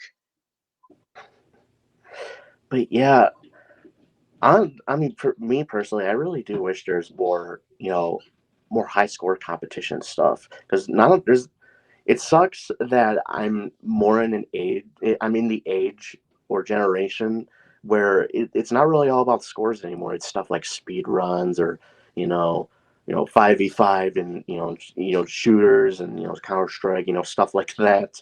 Well, say it this way. All the attention is on fighting games, Mario Kart, or Player Battlegrounds, I guess, or Counter-Strike, or whatever the heck. War games. Yeah. I guess Fortnite. That's another one. Oh, I can't play that game. All the attention is on those 3 things. Classic arcade games? No. Yeah. We can't seem to get interest in it. And it sucks. It sucks, honestly, because I personally... pinball. Oh, pinball tournaments. So that's 4. Oh, yeah, that too. Yeah, there's not a whole lot. I mean, I've seen some high score runs for pinball, and, it's a little bit... I don't know. It could be a little bit cheap at times if you're if you really know how to like exploit the multi-ball events. Like I've seen a run for, Twilight, the Twilight Zone pinball machine, which is awesome. I love that pinball machine. But whenever they get like multi-ball, they like store the extra balls on the left, like the left flipper, and they just use the right flipper to just If they're that good at catching the balls and then being able to fire one ball with the right, although that's not easy, I'd rather just there's always a chance the ball will knock the other one out, land on the wrong flipper or whatever, or you have to get rid of the other one that you're holding. Now, two balls, it's easier. With more than that, no. But there's somebody who's that good. Yeah. And I'm fretting about losing a high score battle on NASCAR pinball with somebody a few weeks ago. Not my wheelhouse. Wow. But yeah, pinball, definitely not for me. But it is, like, just playing casually, it's super fun. Is there a pinball machine you really like? Oh yeah, the Twilight Zone pinball. My favorite, probably the only. I mean, I played other pinball games. Pinball is definitely fun, and it doesn't even matter if it's like different or if it's different. Pinball games, like, it's really fun. I always really like pinball, but if I were to pick my favorite, it has to be Bally Midway's the Twilight Zone pinball. So last time you were on the show, we were talking about T20, the round table. We didn't get to this because your battery went dead. We had a battle. So the year that COVID shut everything down, well, I wasn't afraid of the virus. Yes, I've been exposed to the virus a few times with people who had it. Because I had that warning, I had basically taken cocktails of vitamins to build up my defenses. Yes, I canceled trips up to the arcade because I got exposed to somebody, so I had to kind of wait and see if something would happen. But yeah, I took the vitamins, and then I started feeling some symptoms, but they were really mild. I managed to stave it off. That's cool. But with everything shut down, I mean, I went to wrestling shows all the time. Now I don't. So all that was shut down. So what else was there to do? Well, go up to the arcade once it reopened and play games and grind because everybody else was staying away. There's people, the former Gamers of the Year were staying away, except for a couple. So it ended up being to me a battle between me versus Andrew over the course of the year because he was there. He was defending, or he had the Gamer of the Year belt in 2019. But T20 rolled around, and how many people were going to enter T20 that year? So the former Gamers of the Year decided not to come. The defending champion, who had won it 5 times in a row, decided not to come. In fact, we hadn't even heard from him. There were some people running around saying T20 shouldn't have even been held because all the top gamers weren't there. Well, you think I'm not going to sit at home? I'm going to enter this thing, and so did you. Like, well, if everybody else wants to stay home, then fine, stay home. But I'm playing. I don't care. Oh, absolutely. Opportunity presented itself, and I'm going to go for it. Why not? So did you. So tell me. I'm not going to talk about myself because I've talked about myself too much. You went in Friday. 20 games, no new games on the floor. They were all games that were on the floor, and we had to run around to each machine wherever they were in the arcade. That year, your thoughts? How you were in T20? What did you think of it that year? Well, I mean, obviously it was certainly different. I mean, normally it would be in the productions office, which it wasn't that time. It was on the arcade. Obviously, I don't think there was even a prize pool for that time either. No, he made it. It was a freebie this time around. or that time around. The first time, the only time it was ever free admission. Of course, you had to buy a ticket to get in the arcade itself. I gotta pull up. I have the game list. But yeah, you did day 3. You did day 1. You grinded. Let me get this up here because I need to. Oh, I lost the window. Oh, sorry, I was trying to adjust myself. Hang on. I'm battling a bunch of windows here. Present, share screen, window. That's it. Share. There it is. There's the games for that year. No side tournament, of course, because there was only 6 people playing. So you participated. I do recall Saturday you left early. I was wondering, did you throw in the towel? Yeah, I mean, at that moment, I wasn't doing very well, and I wasn't scoring very much. I was starting to get stressed and frustrated because obviously not all games are going to be good. And I decided like, yeah, I might as well not doing it very well. Then my parents were telling me, I was like, yeah, you can't just back out. I had a chance. And there's still one more day, and might as well give it a shot, is what they say. It's like, sure, fine. Next day I come in, try my best at some of the games, and I had a really lucky run on one, and I was like, oh, okay, I guess I did really well. And then I kept going on the next game, did well. The next game I did well, and I was like, shit, I was doing a lot better than I thought, and I was on the verge of actually getting somewhere. And you were closing the gap, and I was starting to panic. It's like, oh crap, he's catching up to me quick. Oh crap! And then I was like, it's like you barely beat my score on Space Invaders Deluxe, and my run had a glitch in it, but I still finished the game. So you got about 20 points higher than the score I had. You stopped, and then moved on to the next one. It's like, oh no! Oh man! And I was like, well, now, yeah, this has become a contest now, and I was having to look and see. Okay, this score got beat. I got to go over there and play it again. And then more and more scores just kept coming up, didn't it? Yeah, and the gap was getting down, and it got to about, so in the end of the day, last coin drop, it was within 3. The game you chose to play last ended up being iRobot. Yeah. Oh man, that game was actually super fun. But actually, I don't think it was. Was that the last game I did?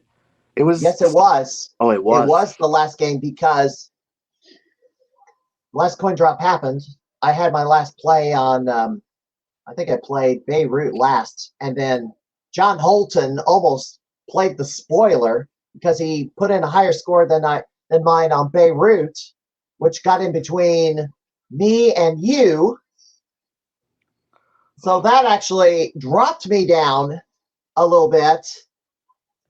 Like, oh crap. And so iRobot had a level bonus if you skipped to a later wave. Well, you picked a wave that would have netted you, I guess, 200,000 points if you had succeeded in completing the level. But I don't think you knew what you got into on skipping levels, or at least which level you skipped to, because you lost a man, then another man, and then it suddenly was over. Yeah, so for games like that, my mindset was like, sure, you can get a huge bonus, and be it on like the general, the average score part of that level. But like I thought, like, if I were to play from the start, I could possibly gain a lot more lives. It's either that, or I could do really well on getting all the bonus points and everything, and just beating that score part by like a mile. So I always started from level 1. It's it's how it always was for most of the other games anyway. So I might as well just do that. Well, they were allowing level skips for a big bonus, and I did do that myself, but I found a level. I didn't get too high up. I found a level where I could clear it and get that level bonus.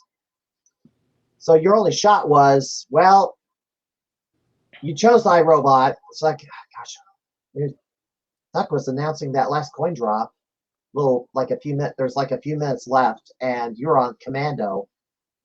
I ran over and told you, well, it's like 2 minutes left or whatever. How many minutes were left? I was like, maybe I shouldn't have done that because that almost cost me dearly.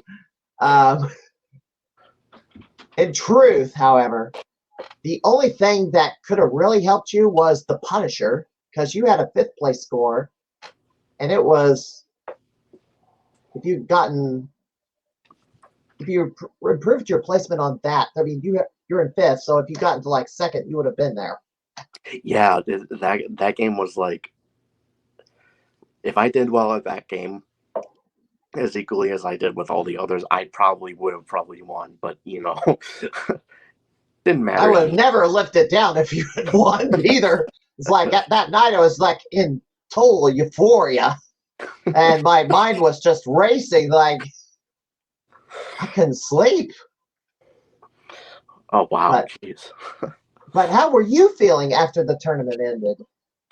Oh man, I was like, man, when it ended, obviously all the stress was away, and everything, it was all over. So I felt calmer, but obviously I obviously didn't expect myself to win, because there's always going to be somebody better than you.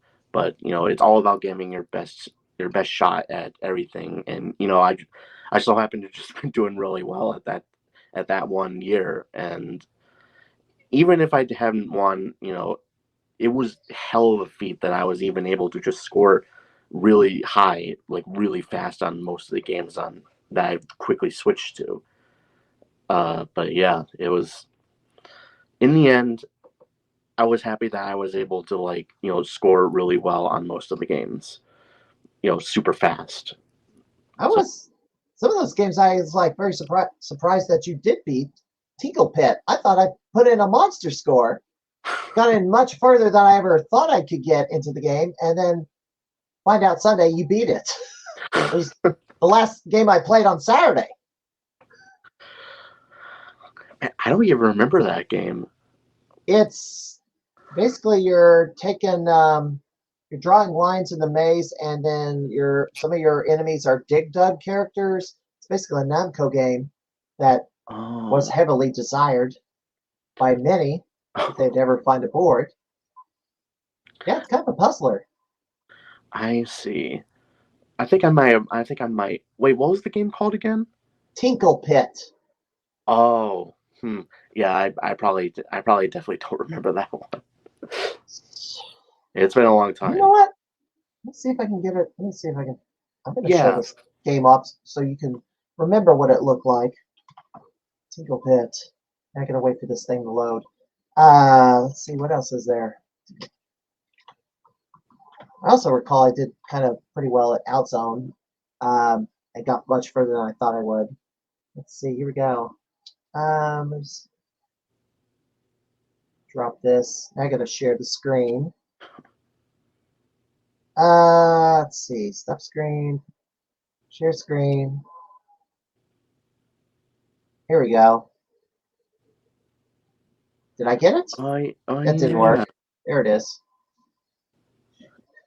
Yeah, you know what? I faintly remember this game. That's not. Hang on, I need to put this in another one. There we go. Yeah, it was a real. It was a. Yeah, a lot of people wanted this game because of how what this game did that no other game did. Yeah, so you have to. Yeah, you have to collect the dolls. Is what this, and they have to pick them up when they're like fully grown to get the big bonus into level bonus. Yeah, now it's coming all back to me. Yeah. I guess it's games like those that are just. I guess as long as there's like a lot of ways to score, and it's not all like, oh, you have to get through the level, defeat everything, move on to the next, and just hope you don't die. You don't hope you don't die. If there's a lot of score routes to take, I guess you can get really creative with it. Game combo, yeah, getting those big combos where you're taking out a bunch of enemies in one shot. That also accumulates points rapidly. Oh yeah. Let's see. What are your thoughts on this year's T20? Oh man, I really wish I could have played a little more. My legs were killing me though. I was hoping there was. I was That was hoping there wouldn't. post-surgery. What's up? That was post-surgery, right? Yeah, it's Yeah, post-surgery. that was post-surgery. I was low-key hoping that there wouldn't be anything driving related, and then Well, they had one. Emergency then, call ambulance. I don't know if you've ever seen me try to get in there, but wow, it was really difficult getting in there because I couldn't move my leg very much, and it was really hard just getting in. And then once I finally got in, and it was a little bit more comfortable, and finally I started getting a little more. I was finally starting to actually playing it, and it wasn't as bad. There's a little bit of irony there. Oh yeah, you're right. Medical care. You needed medical care. You just got out of the hospital, and then you're playing a game taking people to the hospital. That game was actually pretty fun, though. Not gonna lie. Despite being one of those driving games, it was actually really fun to like just go crazy and just race to the finish. But yeah, in that for the rest of the games though, obviously it wasn't a whole lot that I knew of, and it was all new games, obviously. Yeah. So nothing that I recognized. But there were some very fun ones in there. I don't exactly remember the names, but one of them was like a dungeon crawler, which was That kind would of be Lightbringer. yeah, it was Lightbringer. Yeah, that game was. I was surprised that there was even a dungeon crawler as an arcade game.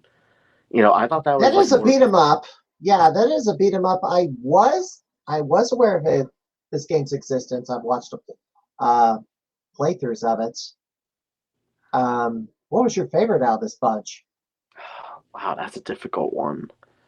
Or which ones were the ones that you went to several times over the others? Let's see. What the heck was that?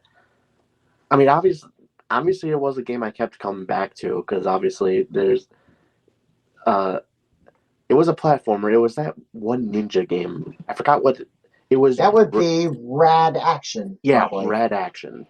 Obviously, I kept coming back to that one because I really wanted to get past that one level that I thought I had to kill all the enemies, but it turned out they just had to go to a cave entrance.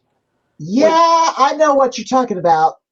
It was just finding a route up top and then getting into the cave, and that took a while to figure out, and I had to watch a playthrough.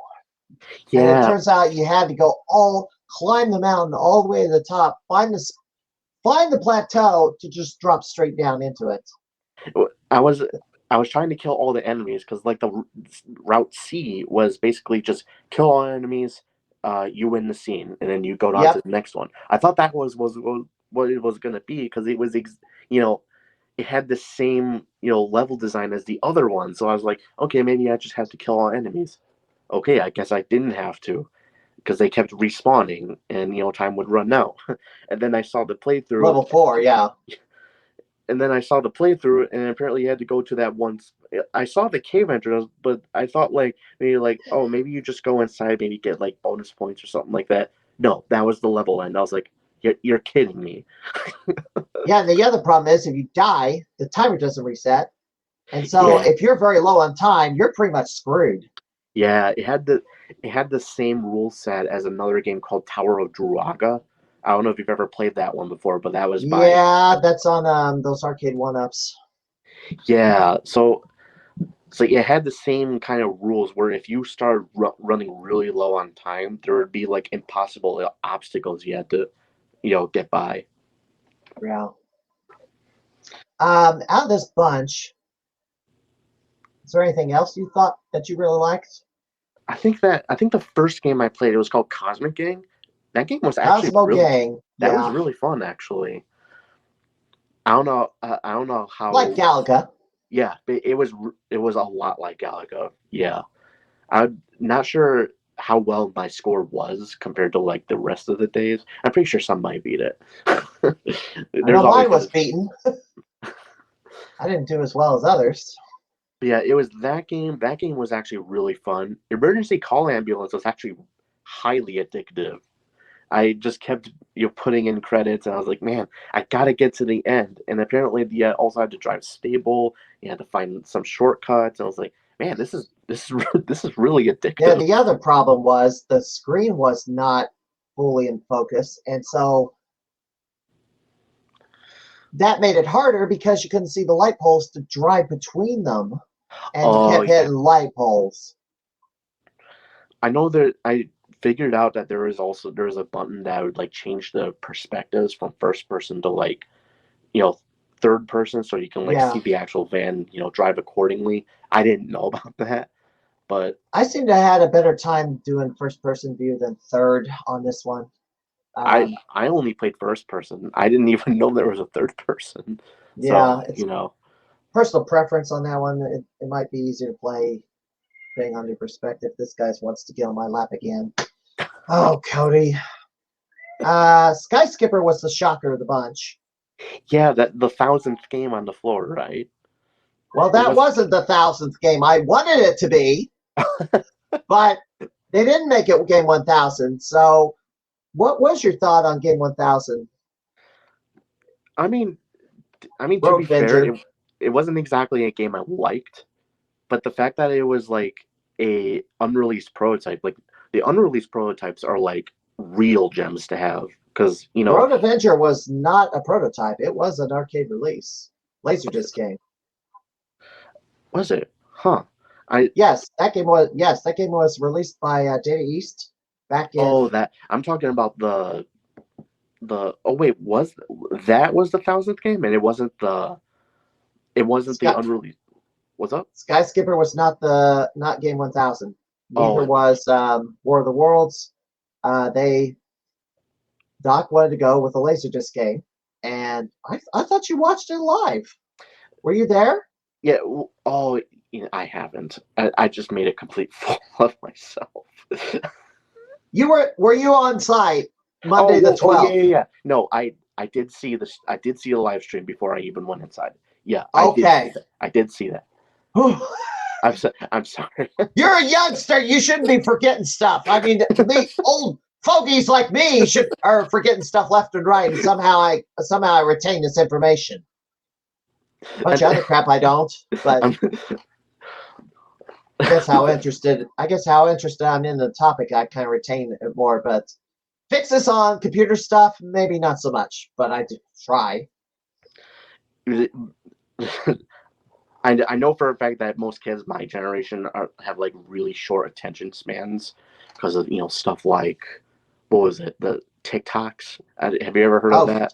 Yeah, I don't want to TikTok go. is probably going to get banned in the United States because of the deal with China using it as an app to spy on Americans. And in Yeah, fact, that has been just kind of just screwed up the mindset of so many people in yeah, all actuality because of the type of videos it was suggesting, which was not something that it should be doing.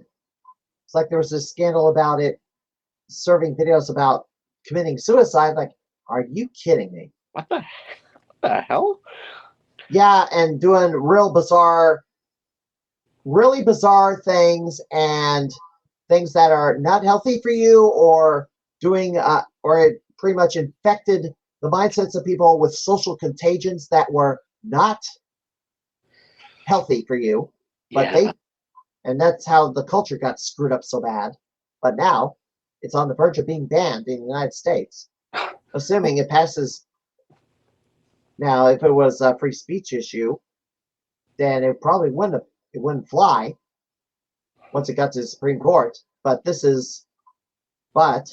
Chinese government, Chinese Communist Party is believed to be using it to spy on Americans, to gather intelligence. So that's why they want to ban it in the United States. And apparently they scoffed at the idea under Donald Trump, but Joe Biden decided to get on the bandwagon. So we shall see.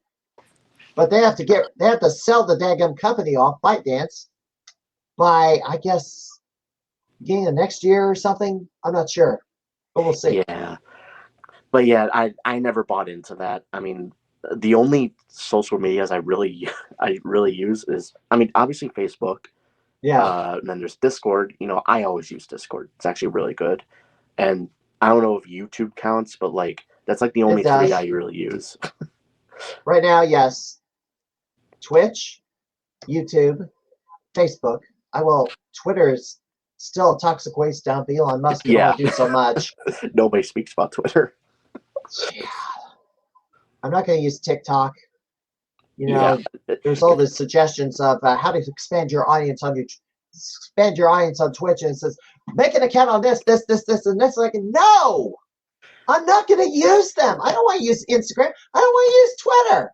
Listen, I don't want to use this or that and the other. Like, how are you supposed to get your audience from that? Nobody, you don't know anybody on there. I don't. I'm in that whole generation of everyone using TikTok. If I'm not even using it, I'm pretty sure you shouldn't be using it either. No. Besides, you can watch shorts on Facebook anyway, or YouTube, because they introduced that feature. I don't know why TikTok's so special, but the content is a little questionable.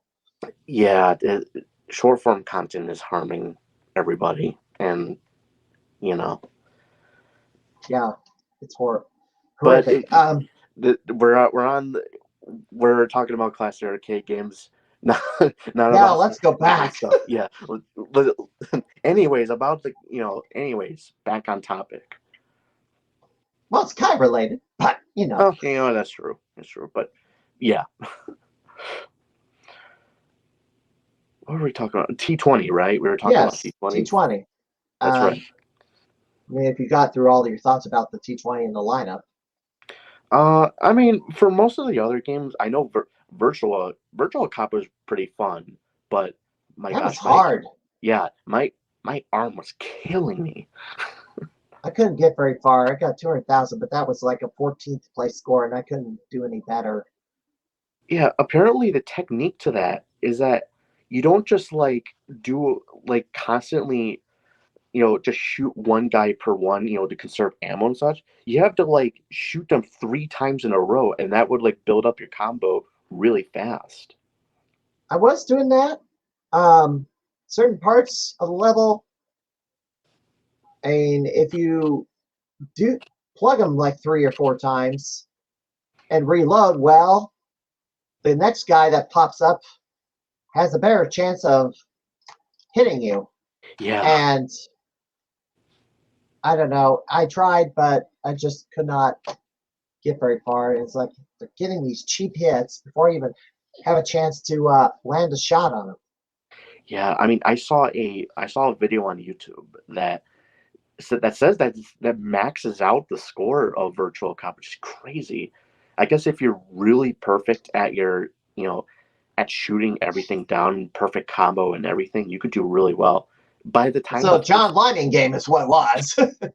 So by the time I was watching that playthrough, and by the time the first level was up, they already scored 400,000 points. Yeah, I wish I could have done better, but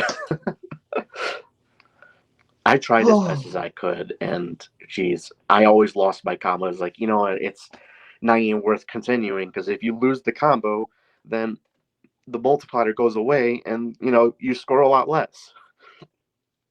Yeah, jeez. Gosh. Now, in between, after T20, you kind of took a break from the gaming scene for a while. Yeah, at least I kind of thought you did. Believe me, I would love to.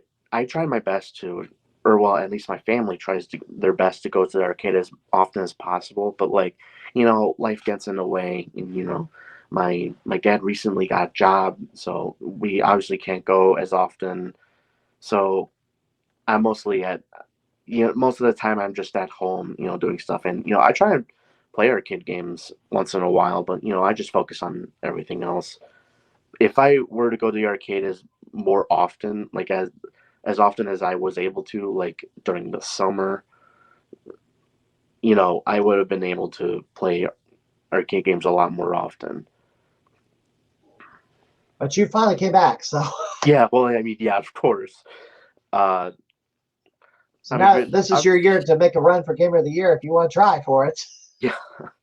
Uh, I mean, I did stay true to my own word, which is like I won't, I'm, I will try my best to go to every T20 I can, because not only is it fun, but there's also what the heck is it called? There's like a point to like Yeah. going towards it as well. The prize pool, and you know, I mean even just the prize pool itself. I mean that's a big motivation for me for just keep going, and also it's just fun. But yeah, that's a meter. As long as there's a motivation to go, I'll be there. So how big is your game collection currently? Oh, geez, big game What do you collection. have? Let's see. So around my room, I see. I mean, I can also just name from the top of my head. I have an NES. I have an Atari 2600. I have an SNES, Game Boy Color specifically, a Game Boy Advance, a PlayStation 1, 2, 5. I have 5 literally sitting right there. Uh, You've been collecting the classic systems. oh yeah, I pretty much have almost everything. I have a Genesis sitting around too, but I don't play that as often. But yeah, if there is classics I always like to get, it's stuff, like the classic PlayStation 1. I love my PlayStation 1. I love that system. And then, the SNES and NES are also really good systems. Of course, I also have my Nintendo 64 still. And also, of course, I have my own collection of, like, more modern stuff. Like I just said, the PlayStation 5. I have a Nintendo Switch as well. I have a 3DS. And just sitting right in front of me as well, I also have a gaming PC. Ah, at a certain point, it got to be where I've accumulated games that I bought but have never played. Have you reached that point yet? Definitely. There You is have stuff you've not played that you've bought. there is numerous Nintendo Switch games I have that I just didn't play. I'm like at one point I was like, yeah, it's really. I mean, it sounds interesting. I want to play them, but then like, and then like I'd be looking at it, I'd be like, yeah, Go I just ahead. can't play them. I The just don't time feel like it. commitment. The time commitment. Yeah, pretty much. And I've got consoles in here. I pretty much kind of the newest game system I have is the Nintendo Wii. I guess I could count the 360, but Yeah. that was given to me. I have not set it up to play because my kick is on classic arcades now. But now that I'm winding down the wrestling activity that is running around filming the shows, I'm going to stream. The plan was to stream more and playing games, but now I started like interviewing gamers, and now it's like I'm back to square one. Yeah. And plus, I've been distracted by fighting game tournaments all of a sudden because of Bloody Wars, Oh which you yeah. mentioned Street Fighter 2. So here's your next question: are you going to get into Bloody Wars tournaments? Good question. I'll try. I think Josh would like to have you. Is Actually, it funny. Josh? JP Pitts, are you still listening? If you're still listening, please put a chat in there. You would like to have Larry Brock in one of the upcoming fighting game tournaments, wouldn't you? Yeah, Go ahead. I am a hardcore Street Fighter player. I like fighting games in general. I mean, I played a whole lot. I mean, I recently started playing Tekken. I've always played Super Smash Brothers, but like my true fighting game that I've always liked to play was Street Fighter. Well, there's supposed to be a Street Fighter 6 Way worse, Street Fighter 6 was supposed to happen this weekend. That got postponed. Oh, I don't know when it's going to be rescheduled. But then again, he originally scheduled it for the same day as the Saturday for Pinball Expo, which the Pinball Expo turn was supposed to be, or the Galvin Ghost Pinball Expo title defense was supposed to happen. It's like, and then he just heart sank because like, crap, I picked the wrong day. Like, ooh. you knew this, Josh. You knew this.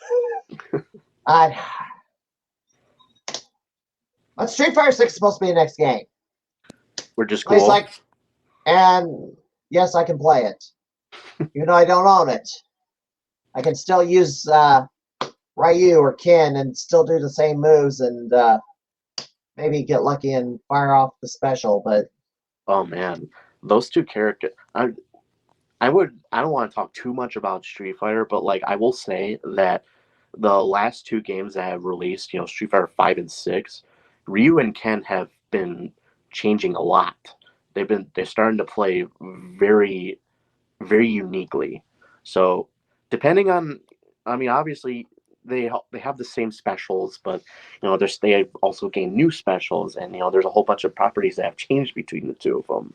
So their techniques are kind of starting to diverge from each other. It's not the yin and the yin and the yang anymore. yeah, They're getting to be distinct. yeah, they're starting to become more unique. Although now I'm playing Akuma a little bit more often, which oh boy, is like deadly. Same moveset, a little more deadly, and plus they had that raging demon. Akuma, when he released in Street Fighter 6, literally he broke the meta. He is super good. Although JP plays himself in the game. Oh man, JP. If he was like, I don't know, several years in his 50s, I mean, the hair looks the same. The Fu Manchu and the beard, he kind of matches up. Yeah, JP at the start of Street Fighter 6, JP was a menace. He still is, just not as bad. I know, he was beating me bad with it. Ugh. Yeah, he just sit in the corner and he has like 3 different projectiles he can harass you with. Drive me up the wall. And yeah, I couldn't beat him every time, but I got at least I did some damage to him. Or I won some of the time, but not all the time. So all that matters is that even if you lose like 20 matches, the first or second time you beat the other person, that's all that matters. well, one is not enough for me. Obviously, if I was like doing a best of 7, which I lost the last best of 7 against him, so he's got his bragging rights. However, I have his number on Breaker's Revenge. So we'll see if he pulls that game out. And Cody just bit me again. You know what? Let's get. He doesn't like this, so. All right, that's misbehaves. I just shoot that. Well, I don't hit him with it, but I just shoot in the air. He just doesn't like the noise. Anyway, keeps it in line when he misbehaves. Well, they said squirt him with water. Well, I could, but no, yeah. This works. Anyway. God, where am I at? We got to wrap this up relatively soon because I got one more segment to play. What did you think of the Gamer of the Year choice? Honestly, I haven't actually seen it. So obviously, do you know who it is? No, I do not. It's Justin Zurst, Bithel, the guy who wins T20 all the time. Oh, I mean, if that's the case, I mean. At one stance, it's not a surprise, but at the other stance, you got to admit it is a feat of keeping that title of T20, but also being Gamer of the Year is really a feat. And we got back to back. That's the thing. Which was the big shocker. I was fine the first time around, but the second time a little questionable. Yeah, I see where you're coming from now. Yeah, I mean, if it's multiple times, you know, you gotta let somebody else, handle the torch. There will always be somebody that will come and take the new title. But obviously it's not happening. Well, the thing of the matter is, and I kind of looked at this, I did have a slide up.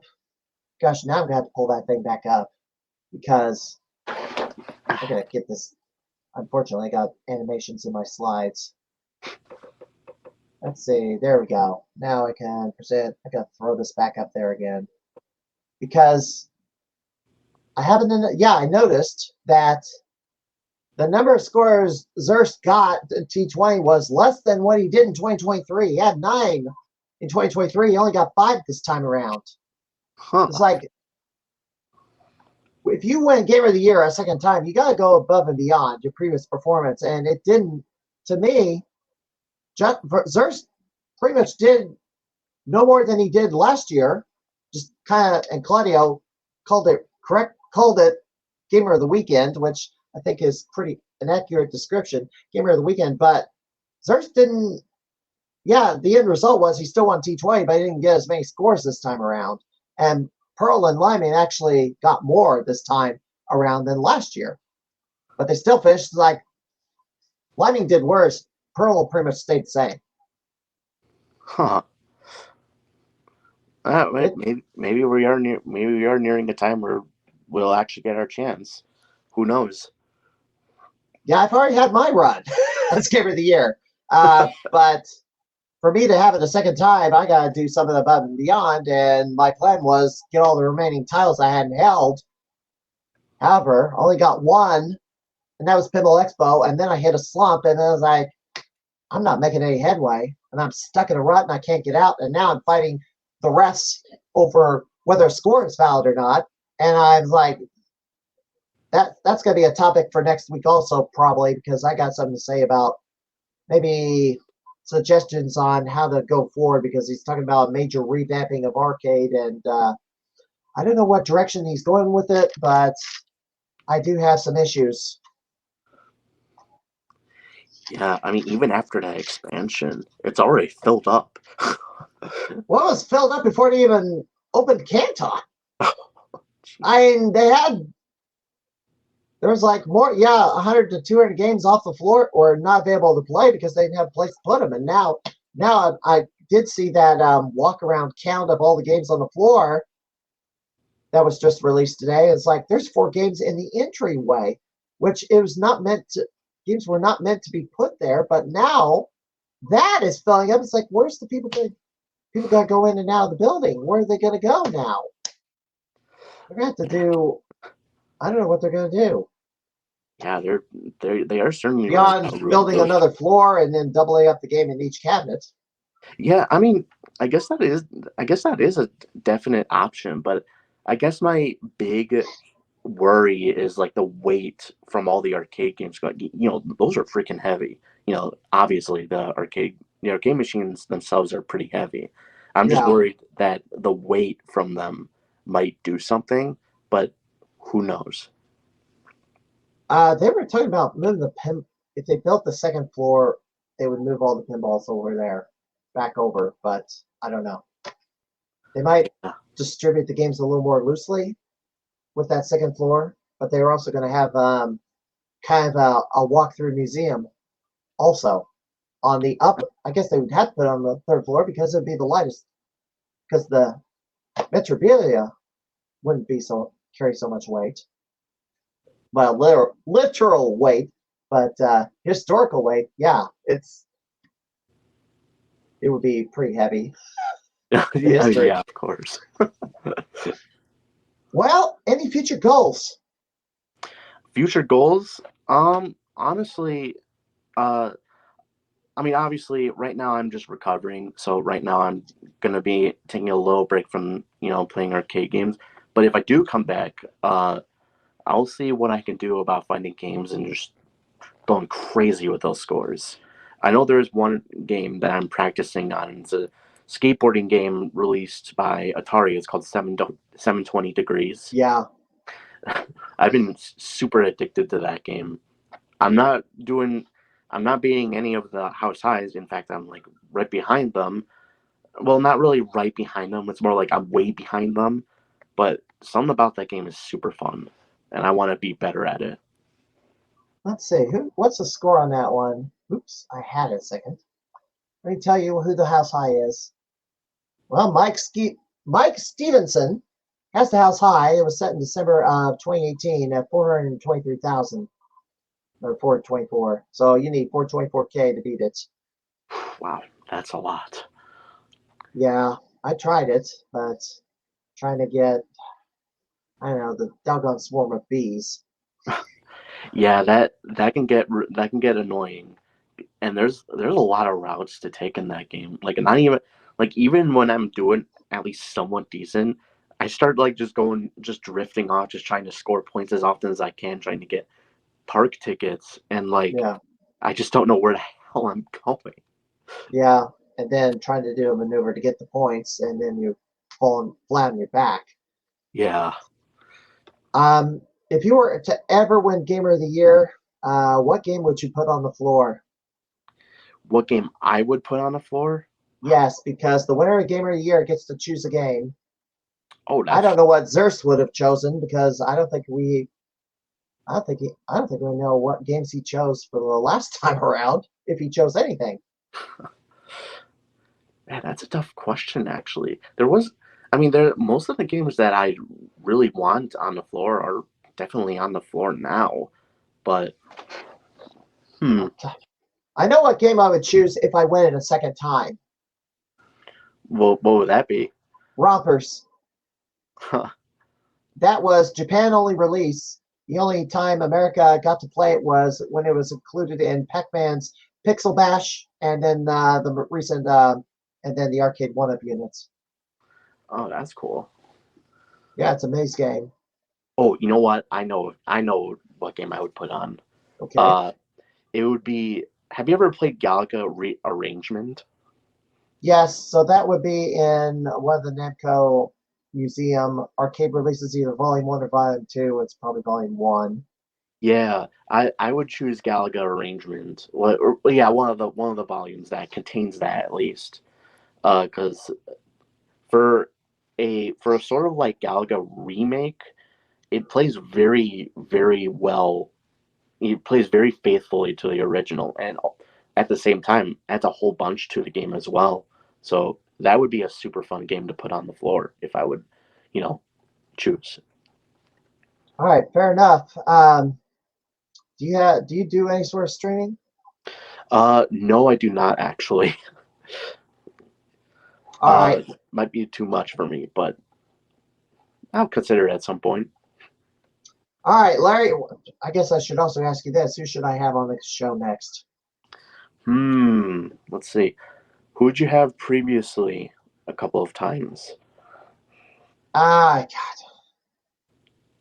I had JP, I had Norbert Vale, Brandon Travis, uh, Samantha Cohen, 8-Bit Brody, uh, Dan Perez, both Cordovas,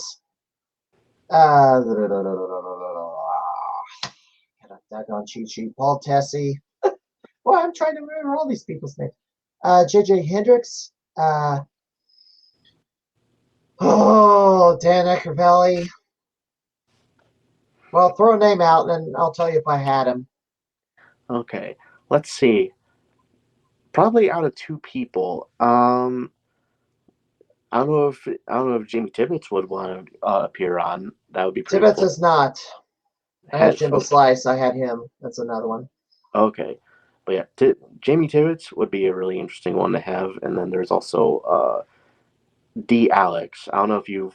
Boy, I don't. There's no love lost between me and D. Alex, aka Daniel Sam. He was a big time social mask warrior, and so. But guess what? We were right.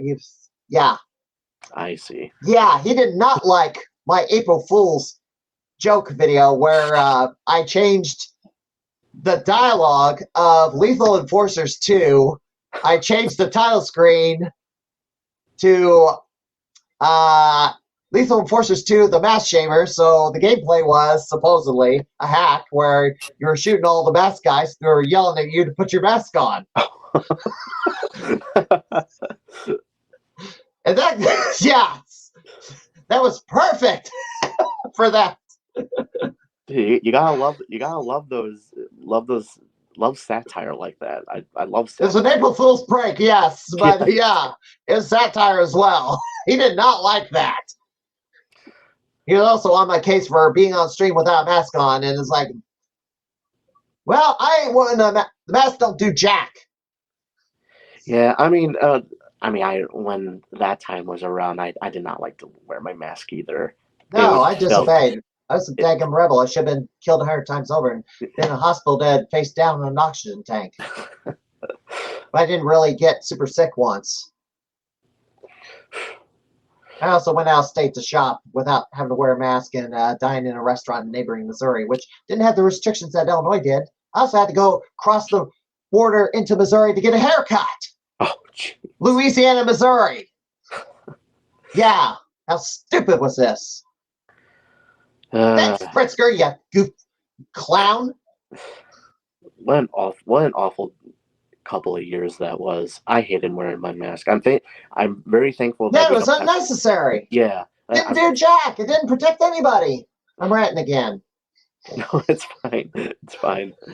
But yeah, back to the question. I'd say Jamie Tibbetts would be a cool guest to have. I would like to have him on. I hope I can get him on at some point. But we'll see if he will agree to it. But even if he's not the next one, anyone else would be nice to have on. All right. Well, Larry, thank you for coming in tonight. We're almost at 11 o'clock. Yeah. Oh, gosh. How many hours have I gone? Started at 8, so that's 1, 2, 3. Oh, gosh. I might break the record for longest podcast. Damn. I'm going to break Drennan Travis's mark. He went 3 hours and 20 minutes. I'm going to break that with this last segment. And it's pre-recorded. Damn. Yeah, I know. I'm going to play it this week because I need to. It was the final segment. I don't know if anybody's going to keep watching. You know what? I'll save it for next week. I'll save it for next week because I do have my guest.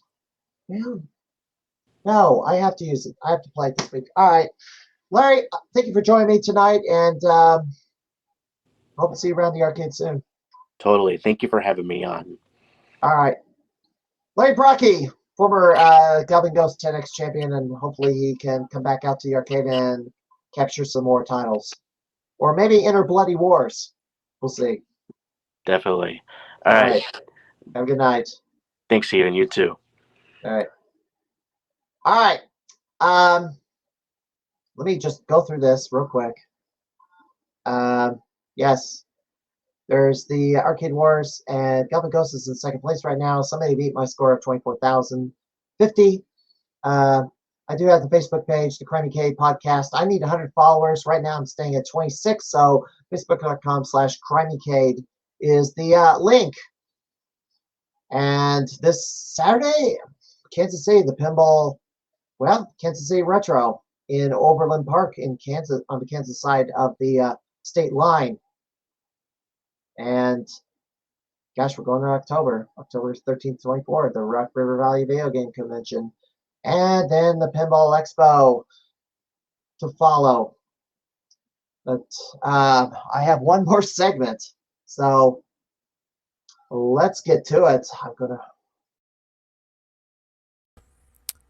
Okay, final segment on the program. And this is going back to editorial comment again. And the discussion has been, after naming Justin Vithel the Game of the Year a second time in a row, the crowd reacted negatively to it, and for good reason. Verisimilitude. Verisimilitude. That is, means plausible believability. I've kept, the day that I learned that word was at a murder mystery dinner. One of those murder mysteries where at a winery, you basically having a dinner, and then you're trying to figure out who the murderer is. And kind of a Wild Western themed murder mystery, and the words given to me, I basically had to look up because I didn't know what the heck trying to figure out what the heck the words mean. But one of those words given to me was verisimilitude. And if you're a pro wrestler, or the pro wrestling business fully depends on verisimilitude. You have to maintain a level of verisimilitude at all times. If you don't, and it starts defying logic and gets to be ridiculous, doesn't make sense, you lose the crowd. You lose the crowd. So you have to maintain plausible believability at all times. So what happened here? I made my predictions as to who I thought would win Gamer of the Year. And I had my odds, and I kept track of them like every episode of the podcast that I did. Used to do it by the month, but then it's kind of shifted by the week. And the top person I had, the very last one,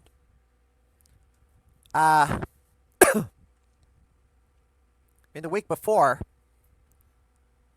had in there the person who beat Zurst for T20, the T20 title, would win Gamer of the Year. Well, Zurst repeated, won again, didn't get beat, and after that happened, redistributed the points that were under who would beat Zurst to the rest of the field. Jim Patzer, I had as 35%, had a 35% chance of winning, in my opinion. Ender Owasco, 20%. Liming and Pearl, 10. The rest at 5%. No one winning, 5%. Norbert Vale, Chris Bulcher, Jacob Grimm, since he placed second, give him a 5% chance. I also put 5% on someone else. Someone else won, obviously. The unlikely choice. Zurst repeating. Now, if someone wants to win Gamer of the Year a second time, and I took myself out because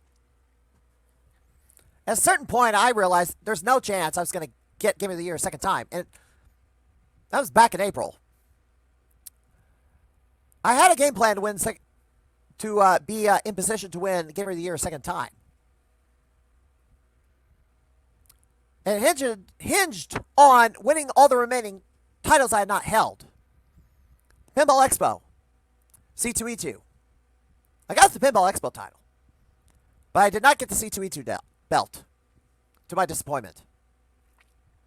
Obviously, I have not won Blade Wars.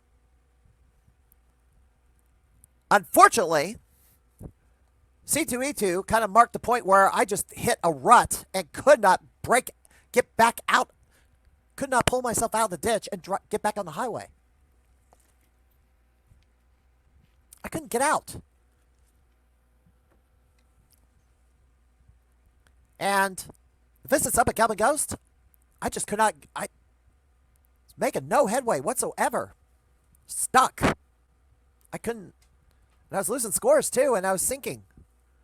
I got down to 14th place. Right now I'm sitting at number 12.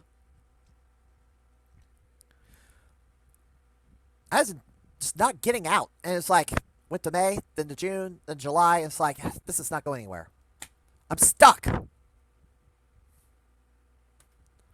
So, high score wise, I was not getting anywhere. And getting those scores is part of the deal. Winning Game of the Year, getting those scores in, getting some top scores in. Now, on the flip side, there's other aspects. Community activism. Now, that's covered with this podcast. I started the podcast to talk about or get other gamers interviewed on this podcast and get their stories out. As Cody just crashed the stream again, getting a little wound up again.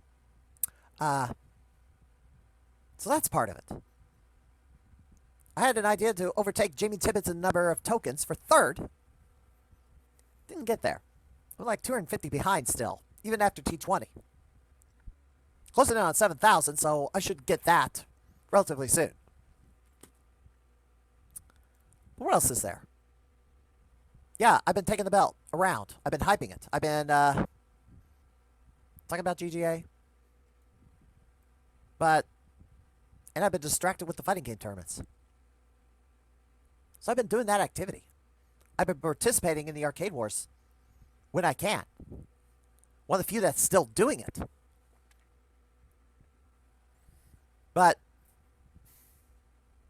And with the side tournament being canceled at T20, it's just not, it's not my year. I got off to a promising start, but it just didn't work out. Maybe this time around. Assuming I retain the Pinball Expo title. And then what after that? It's not a certain thing that there's going to be another C2E2 tournament, because there's only, the first time around, only Jimbo Slice qualified. Second time around, there's just me and Jimbo Slice competing for the belt. Kind of a glorified best of 5. He outplayed me. I did what I could, but it just didn't work out. Part of the problem is, you had to play these games alongside the people who are not in the tournament, just playing it for fun.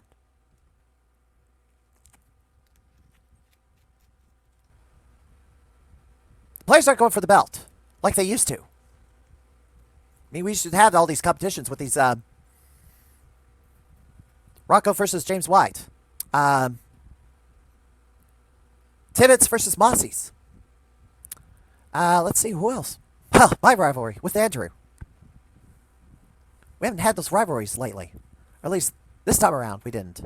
It started to get that way, but of course I wasn't able to take back. JJ Squawker still continues to elude me.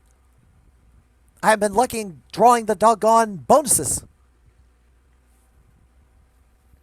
I don't know.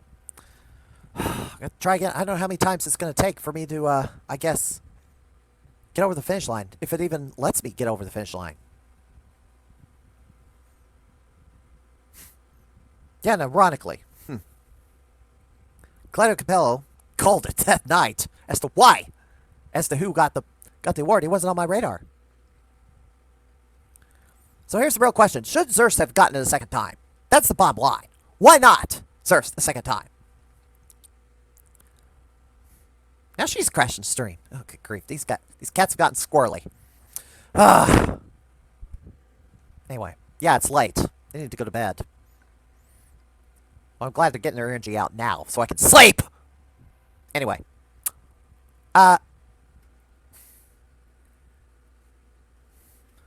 So here's the problem. Here's the problem that the crowd had, and you know the crowd reacted negatively to Zurst getting it a second time in a row. And the deal is, if you're going to win the belt the second time, as I stated earlier, you have to go above and beyond what you did in your first reign. And when Doc was going through his speech as to what he was not seeing and not having anybody to pick from, when he got to the end, he looked at T20 again to determine who the Game of the Year was. Now, the first time around, Justin Vithel being picked as Game of the Year was believable, because Doc, in about a month or two beforehand, before the T20 tournament, he was threatening not to give out Game of the Year because he wasn't seeing an effort or wasn't seeing things that would warrant getting the title. I disagreed with that assessment. I actually wrote him a letter and handed it over to him after the conclusion of T20, because there was only like 90 minutes between the end of the tournament and the award of the Game of the Year award. It happened to fall on a Sunday, the same day as the last day of the tournament. Perfect storm, isn't it? Zurst won. Defeated John Liming by 1 point. Closest finished ever.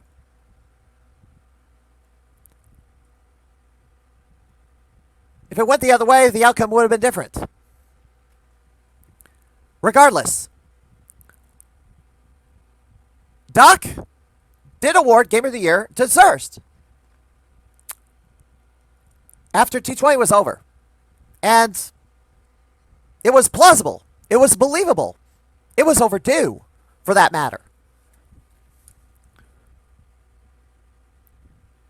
2017, that season, was the year that Zurst won a pair of T20s. They happened to be in the same season that year. Early in the year in September, and then late in the year in August.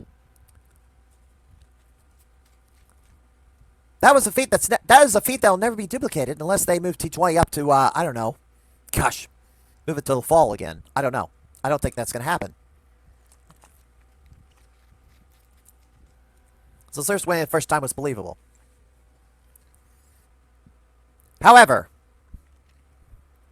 also note that Zurst only came to Galloping Ghost the year that he won it, T20 weekend, and no other time. And why is that? Apparently, he has no transportation to Galloping Ghost. Somebody has to drive him out there. Either he doesn't have a driver's license, he doesn't have a car. I don't know what the problem is. I believe that's the reason, but I don't know if that's changed.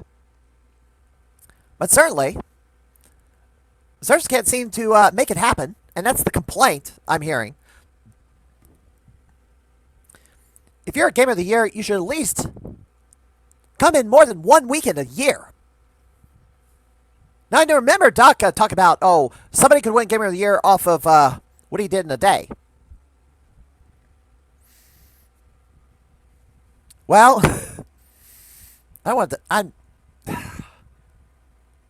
that kind of bugs me a little bit because, the people who put in the work and the effort all throughout the year, they're just like, you're disregarding everything they did because you're wowed by this one person this one day. And Claudio kind of called it correctly. The belt should be called Gamer of the Year, not Gamer of the Weekend. And that's what this was. Zurst getting it a second time after only putting in and not appeared at the arcade even once before T20 weekend. That's not what a Gamer of the Year does. I took the Pinball Expo belt all over the place for a reason. I want that belt to be seen. Zurst didn't have possession of the belt most of the year. He had it with, one of his friends, Jamie Tibbetts or Fred DeHart was holding on to it for him in case he could not make it back. Apparently couldn't mail the belt either. I don't know. Or at least had possession of the belt and, show it off among my peers. Yeah, the year that he didn't do T20, he's supposed to send the belt back. So I'd have possession of it for a year. They had to make a new belt for me because he didn't send the original belt back. So I decided to create a new belt every year for that reason. So I have that belt to keep. I was the first one. I was the one who got my own belt because, I guess, issues. My sister wanted to go drive over to Madison, Wisconsin and show up at his doorstep and beat him up for that belt to bring it to me. But anyway, above and beyond, your first reign. And Zurst did the same thing he did the previous year and the same thing he did the year before that. And prior to COVID, apart from the 1 year where he happened to win two T20s in the same calendar, 12-month period, within about 11 months apart, that was pretty much, it's rare that he even shows up midway during the year. Why? Hey, you got to find, if you're a Gamer of the Year, you got to find some way, make it happen. Why is Zurst not able to make it happen? And that was an argument by a person who booed and actually cursed out the decision. I'm not going to name who it is, but you probably figure it out on your own. I mean, yes, if you're a Gamer of the Year, you gotta show up. That doesn't make any sense. Or at least go around and show off that you're the champion. But Zurst isn't on. Zurst pretty much stays off the grid. Also, that's another thing. He's not on the grid at all. Not on the internet, hardly. So he just comes in once a year, and it's the only time we ever see him. And that's okay. Final segment on the program, and this is going back to editorial comment again, and the discussion has been, after naming Justin Vithel the Gamer of the Year a second time in a row, the crowd reacted negatively to it, and for good reason. Verisimilitude. Verisimilitude. That is, means plausible believability. I've kept, the day that I learned that word was at a murder mystery dinner. One of those murder mysteries where at a winery you pay, you basically having a dinner, and then you're trying to figure out who the murderer is. And kind of a Wild Western themed murder mystery, and the words given to me, I basically had to look up because I didn't know what the heck trying to figure out what the heck the words mean. But one of those words given to me was verisimilitude. And if you're a pro wrestler, or the pro wrestling business fully depends on verisimilitude. You have to maintain a level of verisimilitude at all times.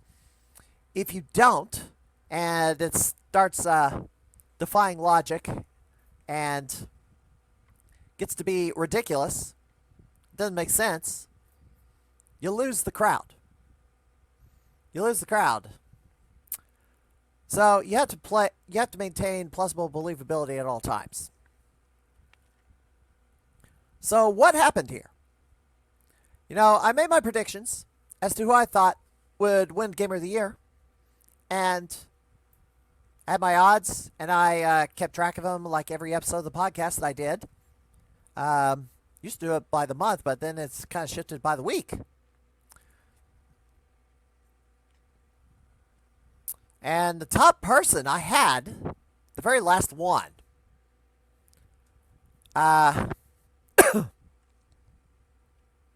in the week before, had in there the person who won, the person who beat Zurst for T20, the T20 title, would win Gamer of the Year. Well, Zurst repeated, won again, didn't get beat. And after that happened, redistributed the points that were under who would beat Zurst to the rest of the field. Jim Patzer, I had as 35%, had a 35% chance of winning, in my opinion. Ender Owasco, 20%. Liming and Pearl, 10. The rest at 5%. No one winning, 5%. Norbert Vale, Chris Bulcher, Jacob Grimm, since he placed second, give him a 5% chance. I also put 5% on someone else. Someone else won, obviously. The unlikely choice. Zurst repeating. Now, if someone wants to win Gamer of the Year a second time, and I took myself out, because at a certain point I realized there's no chance I was going to get Gamer of the Year a second time. And that was back in April. I had a game plan to win, be in position to win Gamer of the Year a second time. And it hinged on winning all the remaining titles I had not held. Pinball Expo, C2E2. I got the Pinball Expo title, but I did not get the C2E2 belt, to my disappointment. Obviously, I have not won Blade Wars. Unfortunately, C2E2 kind of marked the point where I just hit a rut and could not get back out, could not pull myself out of the ditch and get back on the highway. I couldn't get out.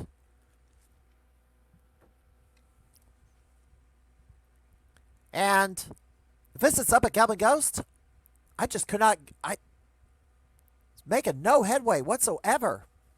Stuck. I couldn't And I was losing scores too, and I was sinking. I got down to 14th place. Right now I'm sitting at number 12. I was just not getting out. And it's like, went to May, then to June, then July. It's like, this is not going anywhere. I'm stuck. So, high score wise, I was not getting anywhere. And getting those scores is part of the deal. Winning game of the year, getting those scores in, getting some top scores in.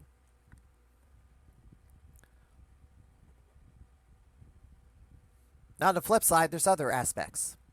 Community activism. Now, that's covered with this podcast. I started the podcast to talk about or get other gamers interviewed on this podcast and get their stories out. As Cody just crashed the stream again, getting a little wound up again. So that's part of it. I had an idea to overtake Jamie Tibbetts in number of tokens for third. Didn't get there. I'm like 250 behind still, even after T20. Closing in on 7,000, so I should get that relatively soon. But what else is there? Yeah, I've been taking the belt around. I've been hyping it. I've been talking about GGA. And I've been distracted with the fighting game tournaments. So I've been doing that activity. I've been participating in the arcade wars when I can. One of the few that's still doing it.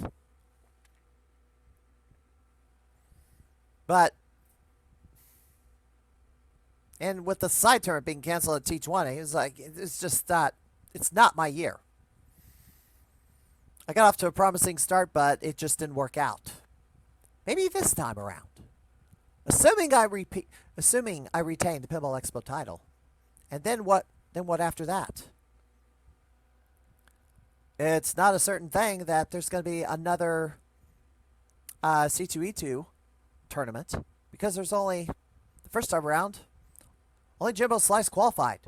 Second time around, there's just me and Jimbo Slice competing for the belt. Kind of a glorified best of 5. He outplayed me. I did what I could, but it just didn't work out. Part of the problem is, you have to play these games alongside the people who are not in the tournament, just playing it for fun.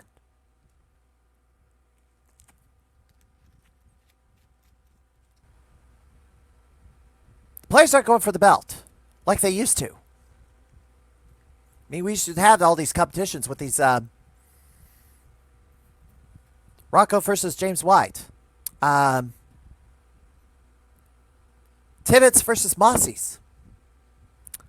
Let's see, who else? Well, my rivalry with Andrew. We haven't had those rivalries lately. Or at least this time around, we didn't. It started to get that way, but of course I wasn't able to take back. JJ Squawker still continues to elude me. I have been lucky in drawing the doggone bonuses. I don't know. I got to try again. I don't know how many times it's going to take for me to, I guess, get over the finish line. If it even lets me get over the finish line.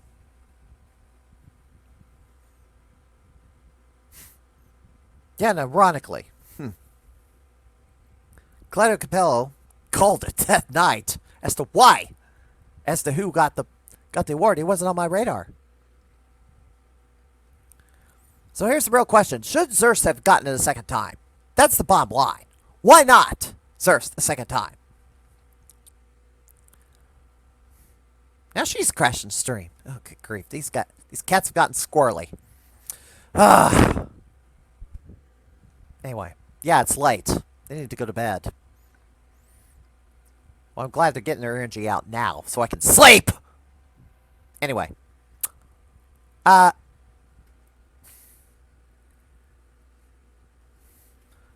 So here's the problem. Here's the problem that the crowd had, and the crowd reacted negatively to Zurst getting it a second time in a row. And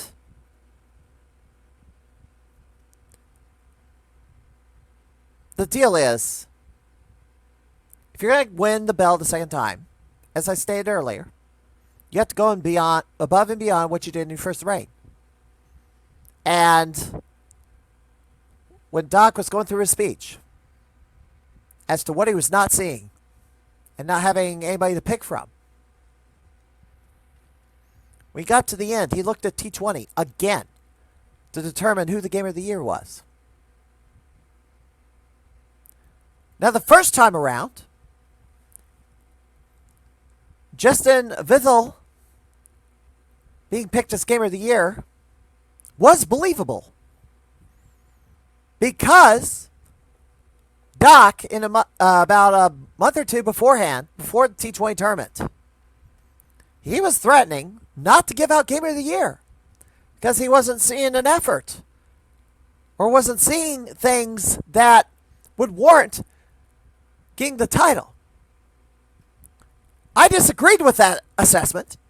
I actually wrote him a letter and handed it over to him after the conclusion of T20, because there was only like 90 minutes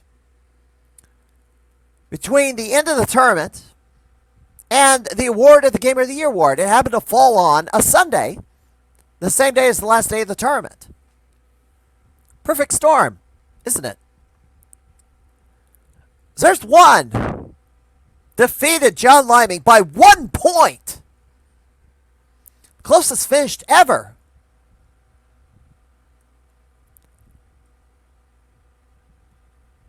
If it went the other way, the outcome would have been different.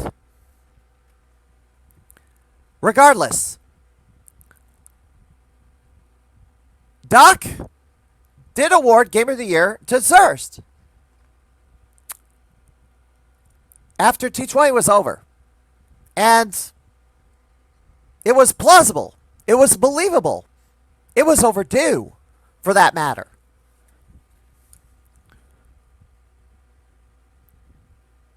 Was 2017-2018, that season, was the year that Zurst won a pair of T20s. They happened to be in the same season that year. Early in the year in September, and then late in the year in August. That was a feat that is a feat that will never be duplicated unless they move T20 up to I don't know. Gosh, move it till the fall again. I don't know. I don't think that's going to happen. So Zurst winning the first time was believable. However, also note that Zurst only came to Galloping Ghost the year that he won it, T20 weekend, and no other time. And why is that? Apparently, he has no transportation to Galloping Ghost. Somebody has to drive him out there. Either he doesn't have a driver's license, he doesn't have a car. I don't know what the problem is. I believe that's the reason, but I don't know if that's changed. But certainly, Zurst can't seem to make it happen, and that's the complaint I'm hearing. If you're a Game of the Year, you should at least come in more than 1 weekend a year. Now, I remember Doc talk about, somebody could win Game of the Year off of what he did in a day.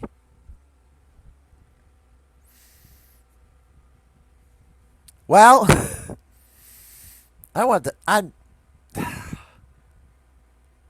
that kind of bugs me a little bit, because, the people who put in the work and the effort all throughout the year, they're just like, you're disregarding everything they did because you're wowed by this one person this one day.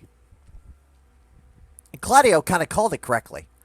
The belt should be called Gamer of the Year, not Gamer of the Weekend. And that's what this was. Zurst getting it a second time after only putting in, had not appeared at the arcade even once before T20 weekend. That's not what a Gamer of the Year does. You know, I took the Pinball Expo belt all over the place for a reason.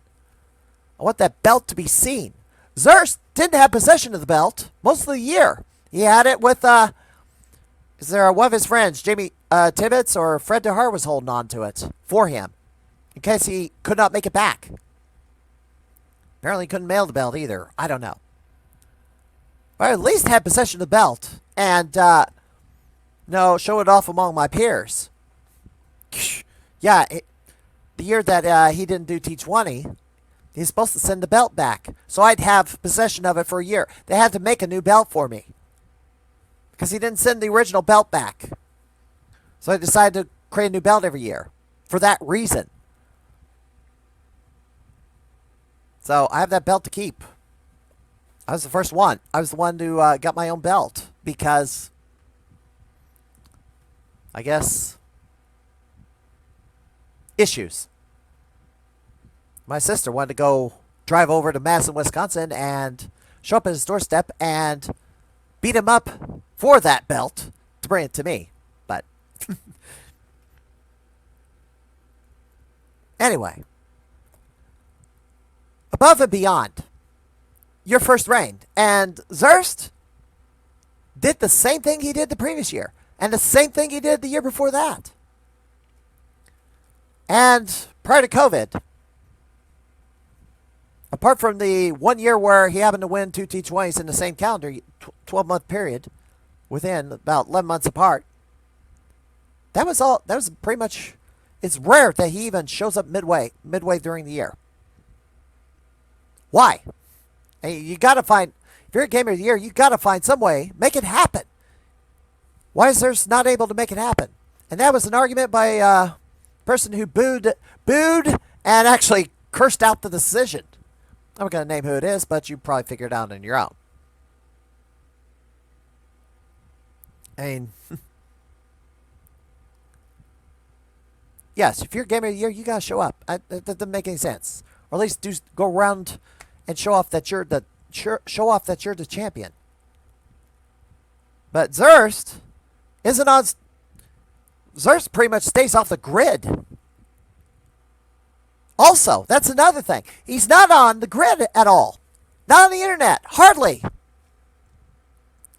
So he just comes in once a year, and it's the only time we ever see him. And that's why the crowd had such a negative reaction. I mean, the logic... Doc worked out the logic in his head that nobody else was Gamer of the Year material other than Zurst. But, ironically, Doc made a better case for vacating the belt. It would have made more sense if nobody was putting in an effort to winning the Game of the Year or not doing enough.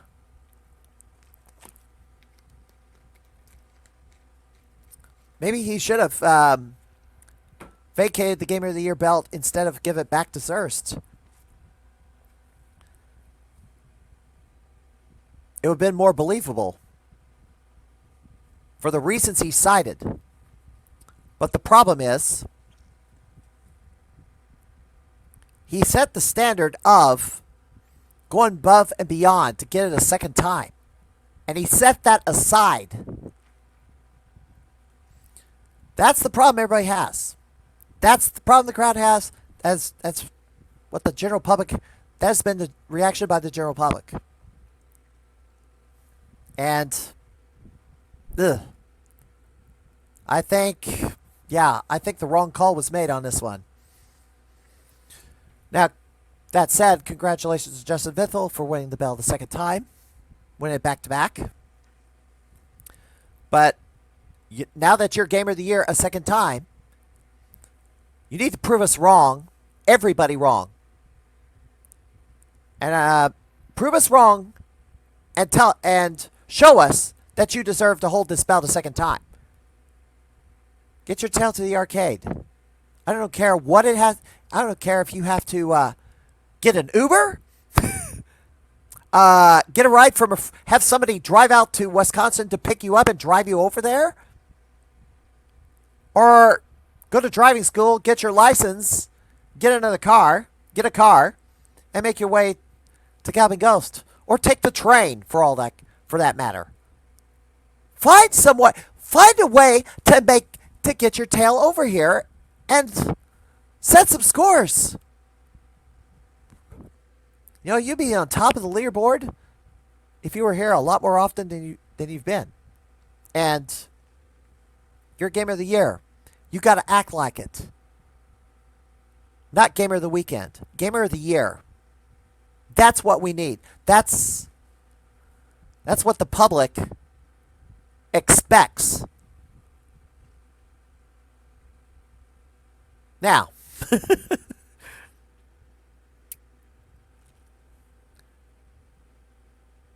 anyway, let me go through this a little bit.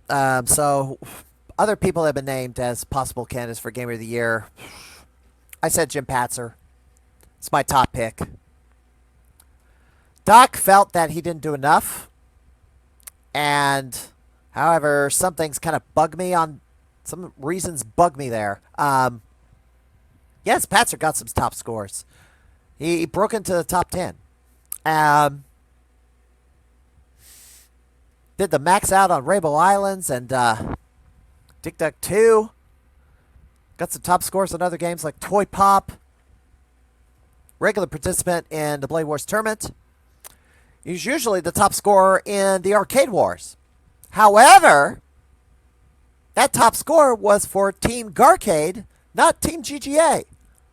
But Doc wants you putting those scores in under Team GGA for that little bullet point on your resume to count. I would have overlooked that. Because nobody on Team GGA, hardly anybody in Team GGA, is really fighting for the honor of the arcade. I mean, they got off to a hot start, but after that, they kind of shot themselves in the... Team GGA shot themselves in the foot. They had a game that they should have fixed the monitor on sooner, so people could put in scores for Puzzle Bobble. And then the following month, Comic Ghost didn't have the game. So that's 2 months in a row they had to sit out. And last month, Blazing Star was just a... Well, I did what I could, but I just don't have the skill. Or I couldn't put in like 10 million points on it. Like others can. Like Patzer can.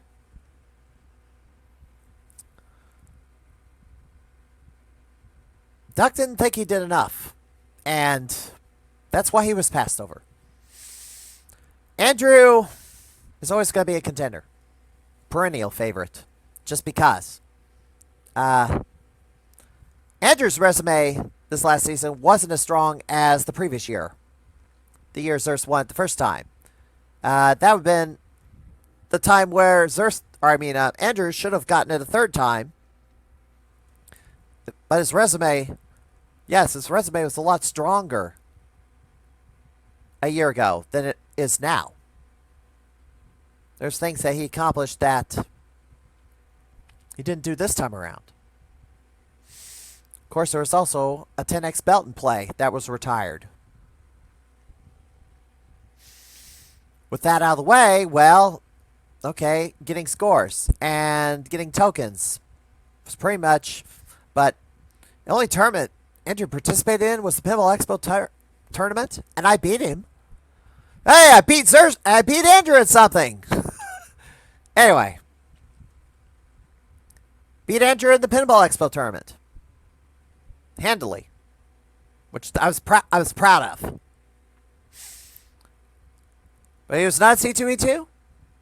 And he was not available for T20 this year. So, that rules him out. John Liming only put in one appearance to chase the Galaga score. And then the month before T20, he put in an appearance. Now, he moved closer to Galvin Ghost. He used to live in Texas for a time, but he's moved to St. Louis, so now he's out of the St. Louis area, which is a lot closer to GGA than Texas. 6-hour drive, though. Jeez. So he should be making more appearances. But he finished 4th this time. Right now he's ranked 5th in the power rankings. He was ranked 6th by the end of the season.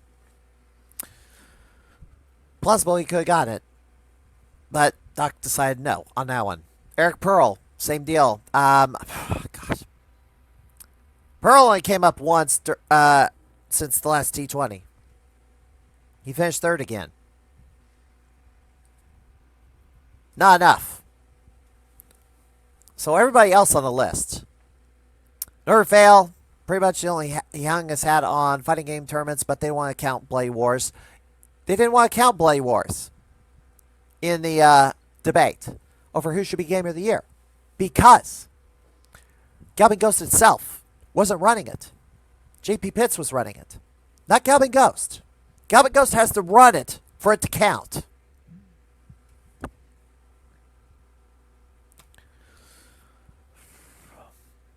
Chris Bolcher, Fat Chris, yes, he put in some appearances, and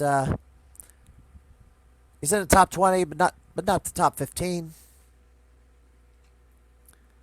It would have been nice to see him maybe get a ring with the belt, but not this year. Several people keep saying Brandon Travis. The only high score he has is Fozon. That's it. Yeah, the community, but that's just one aspect. Community activism, that's one aspect of, I mean, you got to cover several bases, and one base is not enough. It's just part of the problem is throughout the year, yes, somebody gets hot for about a New York minute, and then they fade away. I didn't have this person on my radar, but they came back, and it's like, they were hot in the fall months, came back, turned around, went home, then came back for T20. That'd be Chloe Gwynn. Might have, I don't know. Long shot on that one as well. Although, good grief, KG's been around. It's been around last couple of weeks. I don't know how long this kid is gonna be around before going back to California, but been here for the last couple of weeks. Out of the contenders, I mean, it would have been, with the arguments that Doc Mack made, it would have been more realistic not to hand out the Game of the Year belt. Now, he did complain about the lack of participation.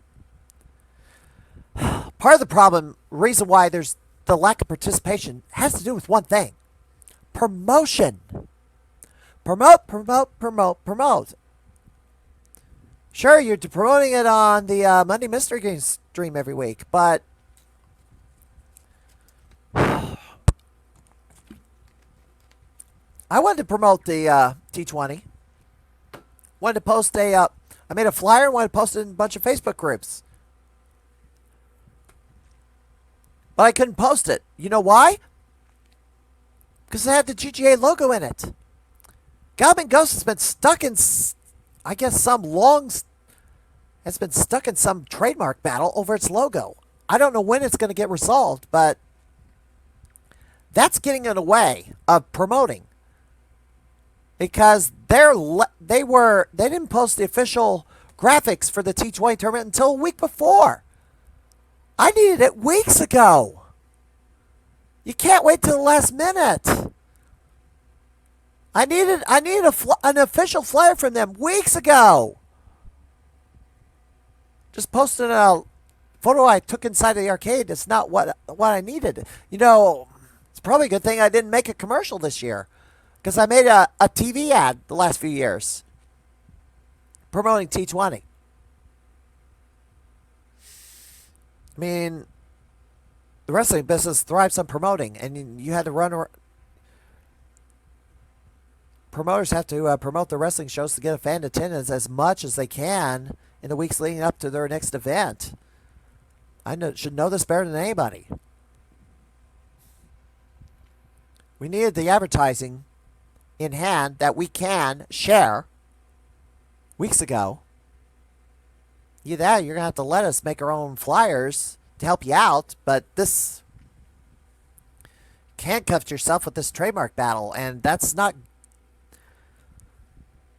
good. I mean, you can lead a horse to water, but you can't make it drink. We had 6 Gamers of the Year sit out the tournament this year. Only about four of us participated this time. That's not good. I don't know why it was that way, but that's what it turned out to be.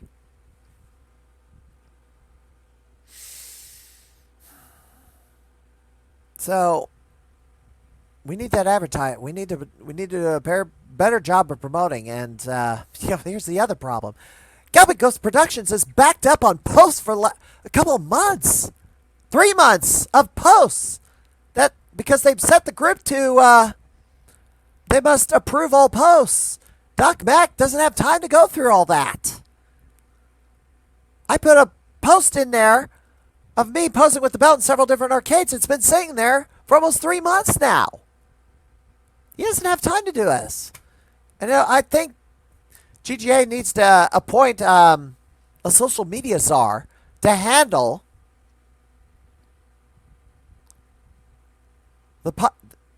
social media, because Doc does not have time to do this.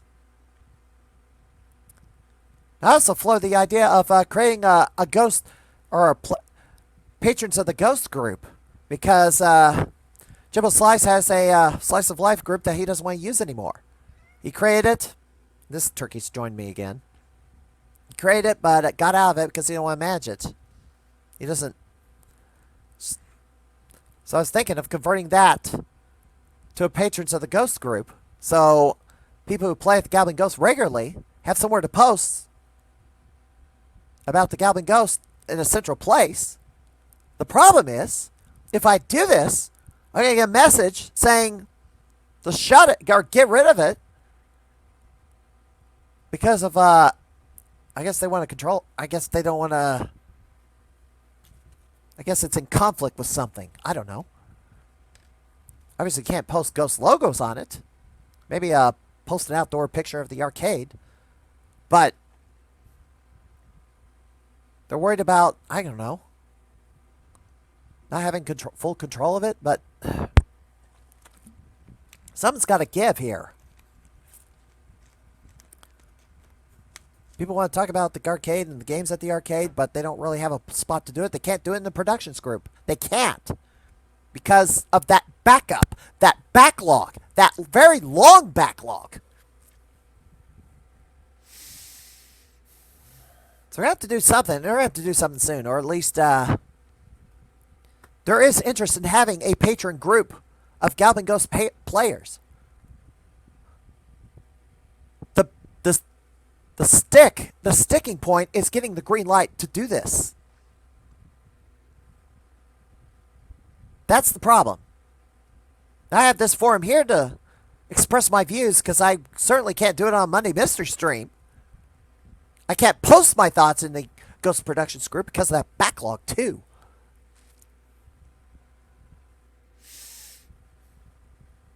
You know, I have so many thoughts, and now it seems I got this forum to convey them again. But building the audience is the biggest problem right now. Now, here's the one other point. Galvin Ghost, or the Gamer of the Year, is not a popularity contest, and it should never ever be one. And I should know it better than anybody. If it was a popularity contest, I would never have been Gamer of the Year. It would have been whoever among the peers was the most popular of the group. Merit doesn't matter. Merit doesn't matter. It's whoever's the cool kid in the bunch should get Gamer of the Year. Which winning Gamer of the Year that won back in 2021, it was the first time in a very, very long time I was awarded for my merit. Because a lot of times I would work hard for something and I'd get passed over because there was a cooler kid in the room. It absolutely sucks. It's like, why should I waste my time doing this and not getting the recognition for it? It's why so many people don't like, why so many people in the world just don't want to do anything because they're just never going to get recognized for it. They're always going to get passed over because there's a cooler kid. There's a cool kid in the room that everybody likes. Far better than everybody else. And they want them to get all the attention and recognition because they're the cool kid. They're the celebrity. I don't win popularity contests. Ever. Ever. Never, ever, ever. I'm outspoken. Nobody likes outspoken people. I rabble rouse. I'm opinionated. No, they want everybody. They want butt kissing, not ass kicking. Which is why so many politicians suck these days. Is because there's too many butt kissers and not enough ass kickers. And this idiot's gonna. You are not going up there. You are not going up there because you pulled down the whole dang CD rack last time. Ugh. As he was climbing up there, he was going to bite into this and yank the whole thing down. Not going for that again. Yeah, you. Not going for that again. Anyway. Now I know how tough it is to decide awards. Because I also did it. Who is the best in Central Illinois Wrestling? Not easy. But I looked at merit and performance. Not who the cool kid was. And it had to be plausibly believable. So yeah, it's not easy to decide awards. Much less Game of the Year. Although Talkback kind of hurts himself waiting like an hour before the award to make the decision. Or at least that's how he passes it off, as he makes the decision in the last hour. I wouldn't. I make the decision much sooner than that. Anyway. Well, I'm going to wrap this up, and we'll have a guest next week. Mystery guest. I haven't decided who, but hopefully I'll get somebody high caliber that I haven't heard from yet, and should be fun. But until next time, I am the Mad Conservative Crime Bearer. This is the Crimeycade Podcast. Have a good night, everybody.